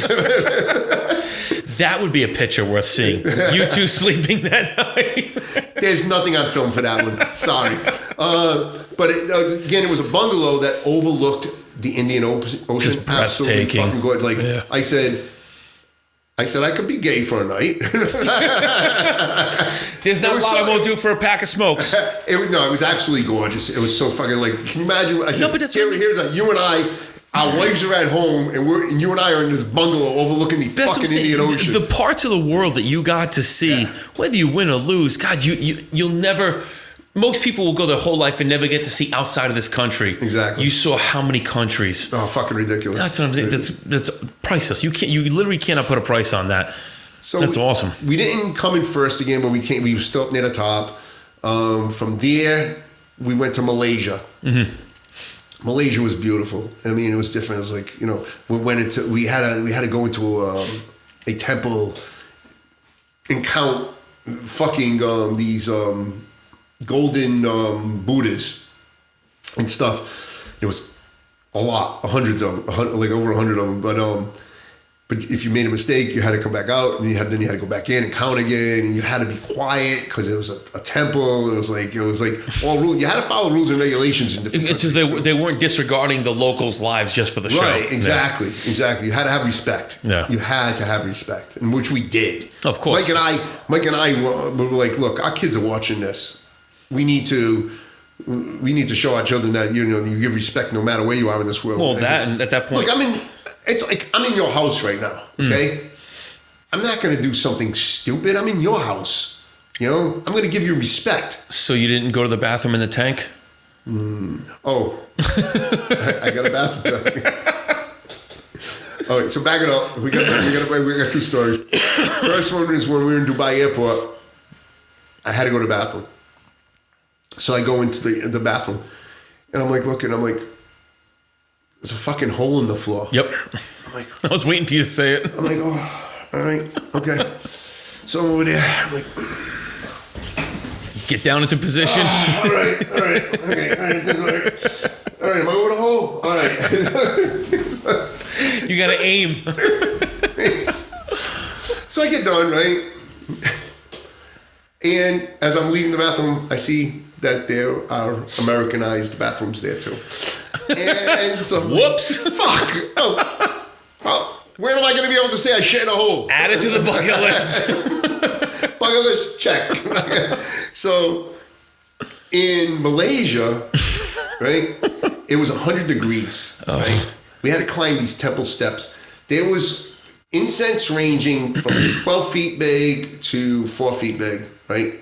That we had, and there was 10 total. We had to carry them up 133 steps to the top and come back down again. So I said, no, me, you know that fucking mentality. I take the 2 biggest fucking incense, throw my shoulder. I'm like, go, boom, boom, boom, boom. They're like, you look like a fucking gorilla like going up those steps, right? Like, I was fucking, but I blew my load. Yeah, you would just gas. I couldn't fucking breathe to save my life. There was, we come back down. We get. I just grabbed one at this time. Now I'm going up. Now we need to go back up. How were you in comparison to sea level? Like how was it like being in like Colorado or something? Like when you get up in the Rockies? No, like I don't think it was like that. No. I just think it's because of heat and humidity. Yeah, you just completely wiped yourself out. At one point, one of the Evan Weinstein, one of the directors, he goes, Louie, come here, come off camera. He goes, drink some water. He goes, You can see it in you. He goes, are you okay?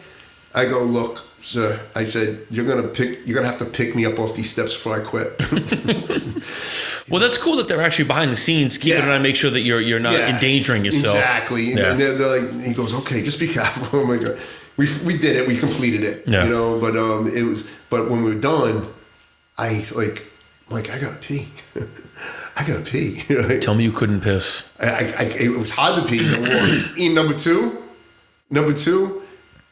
It was near the temple. So I whipped it up near a temple. Oh, God. Outside of a temple. Oh, God. But nobody, he goes, I can't believe you're peeing outside of a fucking temple. Like, Supposed to do? What am I gonna do? What the fuck am I gonna do? Get me back in the plane. Get me out of here.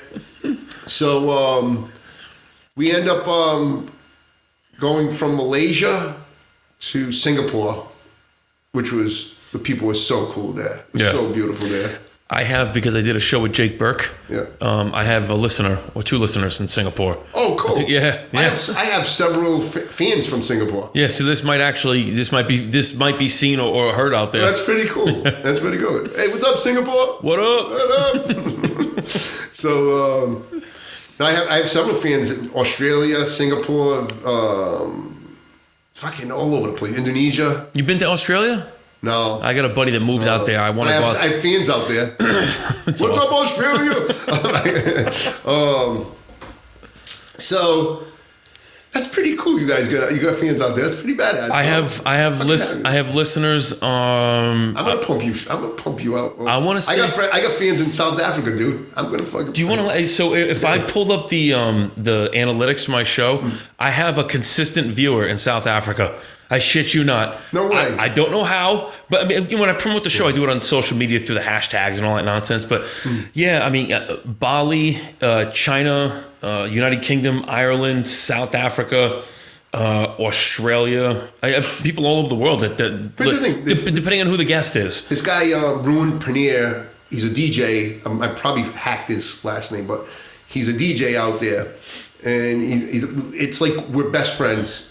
He's been my friend since I did The Amazing Race 10 years ago. And we talk constantly. Isn't that awesome? It's so fucking cool. You otherwise never would have met these people. I wish I could meet you someday, man. Yeah, it's just cool because otherwise you never would have met these people. And it's funny, he does a podcast show. Really? Yeah, he just started doing it. I'll give you his name. You yeah, absolutely. Yeah. So, anyways, so from Singapore, we went to Shanghai, China. Okay. So Shanghai, China, and the first, Mike had to put this puzzle together. It was huge, right? It was in a football type stadium, right? And I didn't know it was his turn to do a roadblock, and I didn't know he was colorblind. Mike is? Yeah. Yeah. And it's like, so he had to put this puzzle together, and it took him forever because we were ahead of the game, Yeah. and then we were way behind. Yeah. And we thought we were going to get eliminated, and it was a non-elimination. Oh, leg. okay. We were Yeah. the last one to show up. We were a non-elimination. Then the next leg was back in Shanghai again. The next morning, another leg, and we will now. You start where you finish. So, like, if somebody was ahead of you, like an hour, you know, like say 3 o'clock, that person started. You started at 4 o'clock. Oh, I You know? see what you're saying. But Okay. there was this team, these brothers who ended up winning the show. They were still in the game. All of a sudden they ran by us. We're like, what the fuck? We're in this. We're still in this fucking game. Yeah. And Mike wanted to keep them close, and I'm like, no, let's just do our thing like we've been doing. Because no, but at least we know where they are, Louie. And I'm like, fuck, all right, whatever. So, but it's all what he said. He said, she said, shit. It's like, you make one decision. It is what it is. Yeah. We end up getting in a taxi at the end. The guy couldn't understand us. We couldn't understand him. It was like, fuck. And we're looking up at the screen in this taxi cab, and it was in all different languages, and one was English. And it says, if you're having problems communicating with your taxi cab driver, call this number. Well, now we don't have phones, but we can use phones. Yeah. So we're saying to the taxi cab driver, your phone, telephone, Yeah. I'm like, isn't this fucking telephone Like universal? For universal? No, I'm like, telephone. Finally gives us his phone. We called the number. The guy gave him directions to get to where, but it was too late at that point. Yeah, you got fucked at that point. We got fucked at that point. And literally, the guy who was head of security, he was like, he did security for the Queen. This is how badass he was. No shit. Bob Pa, badass motherfucker. He was involved with Black Diamond and all that shit. No shit. Yeah. So Black Diamond or Blood Diamond? Blood diamond is what they. Blood Diamond. Well, isn't blood diamond what they used to like filter through like the water and shit for? Like, isn't that like an oversized diamond? That's a great question. But No, it was something where there was a lot. It was like he was part of that. But anyways. Either way, because now I'm thinking of that movie with Leo DiCaprio, Blood Diamond. Yeah. Yes. It was part. It was something like that. Okay. All yes, right. You're correct. All right. So that's it. When we came, he literally had tears in his eyes. He goes, I loved you guys. He's rooting for you guys. He goes, we were praying you guys would be in the top 3 with the Cowboys and the models. Yeah. He goes, but the other kids are like, so the other 2 kids, the 2 kids that won were from Rhode Island too. No, really? Yeah. Who was it? They're from the Barrington area of Rhode Island. No shit. I'm gonna have to go back and watch that season. Yeah. 'Cause I've never, I could say this honestly, I've never been a reality TV guy. Never. No worries. So I watched Survivor when it was first on because it was like so new and at the Yeah. time. But I've never been like a television show. Like Yeah. I have a hard time with television because I don't like the commercials and I don't like waiting a whole week. I'd rather sit like with Netflix or something and binge watch something over a whole weekend.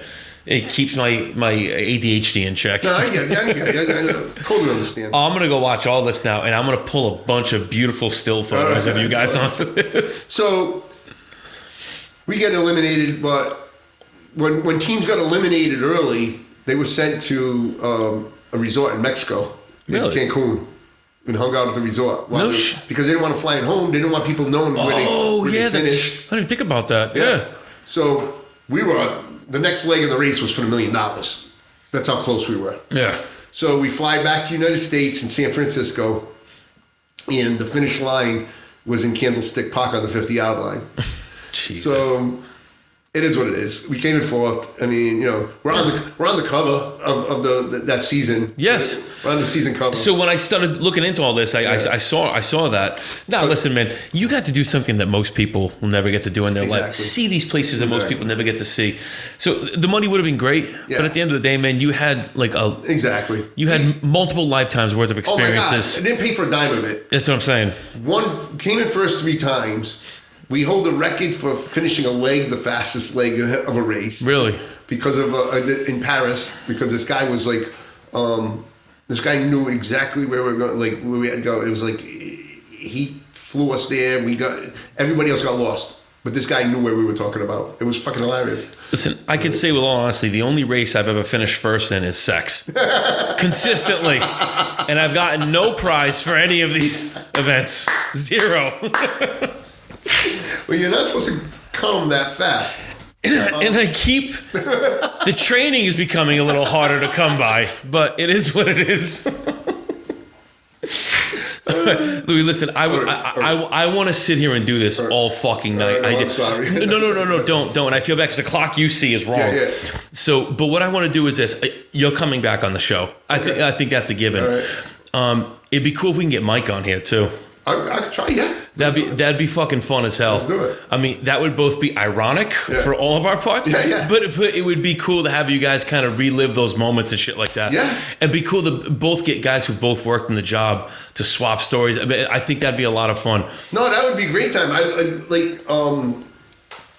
My life after being a police officer has been eventful as well. But that's a whole nother story. No, but that's what I'm saying, because I'm looking right now. We are exactly 2 hours and 53 minutes. I wanted those questions like you did with Bill Simas, like like those top. Oh, you want the 10 questions? I want the 10 questions, but I was like, I'm gonna have to do that next time. So the 10 questions. So I never let. The funny thing about those, the 10. I thought that was genius. I'm like, that's genius. So I only do it with certain guests. Yep. So I think I've done that 3 times, maybe 4 times. And nobody knows that I'm doing it ahead of time. So it's always a surprise. Right. Like the first episode I did with Bobby Nardolillo, go watch that one. I think he was the first one I did the 10 questions with. Okay. But there was because he married me and Brianna.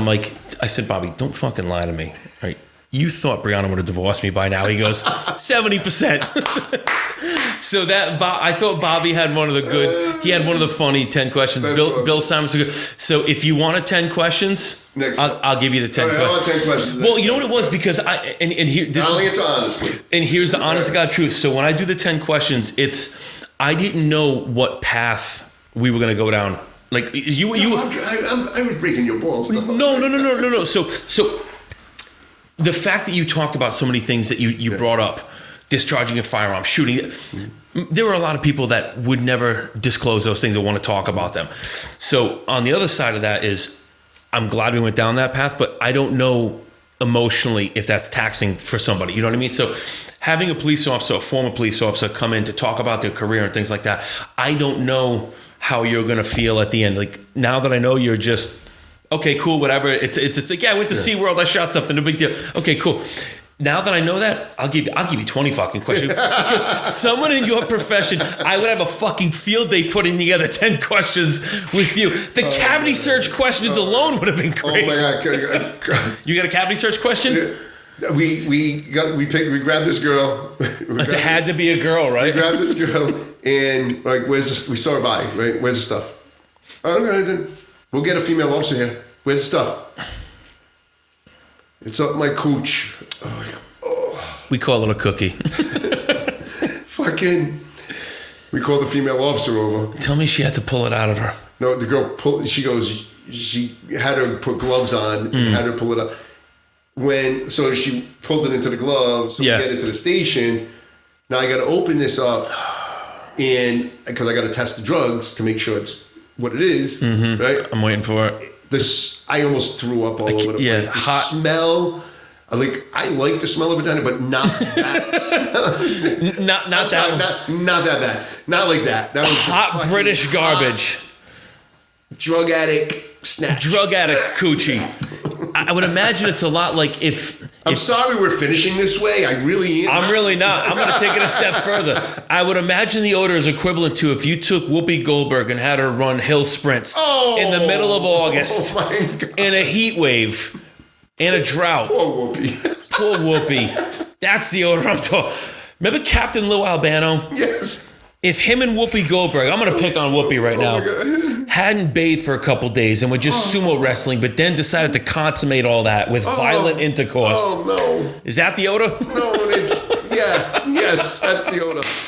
You hit it right on the fucking head, dude. Oh my God, so disgusting. Dude, I had so much fun, man. Oh, you listen, we're doing this again. Brother. And I say this all the time. The hardest part about doing this is getting interesting guests, people who talk. Like, you're an open book, which is fantastic. But to find people with equal energy, like, you know what I mean? Like, I don't have to worry about carrying the conversation, just kind of pull your cord and let you go. That's got to be frustrating for what you're doing. Because I watch, I watch talk show people, and when a guest isn't interesting, or listening to Howard Stern, when a guest isn't interesting, and now they got to pick it up because it's show. It is. That's what you'd have to like. Yeah.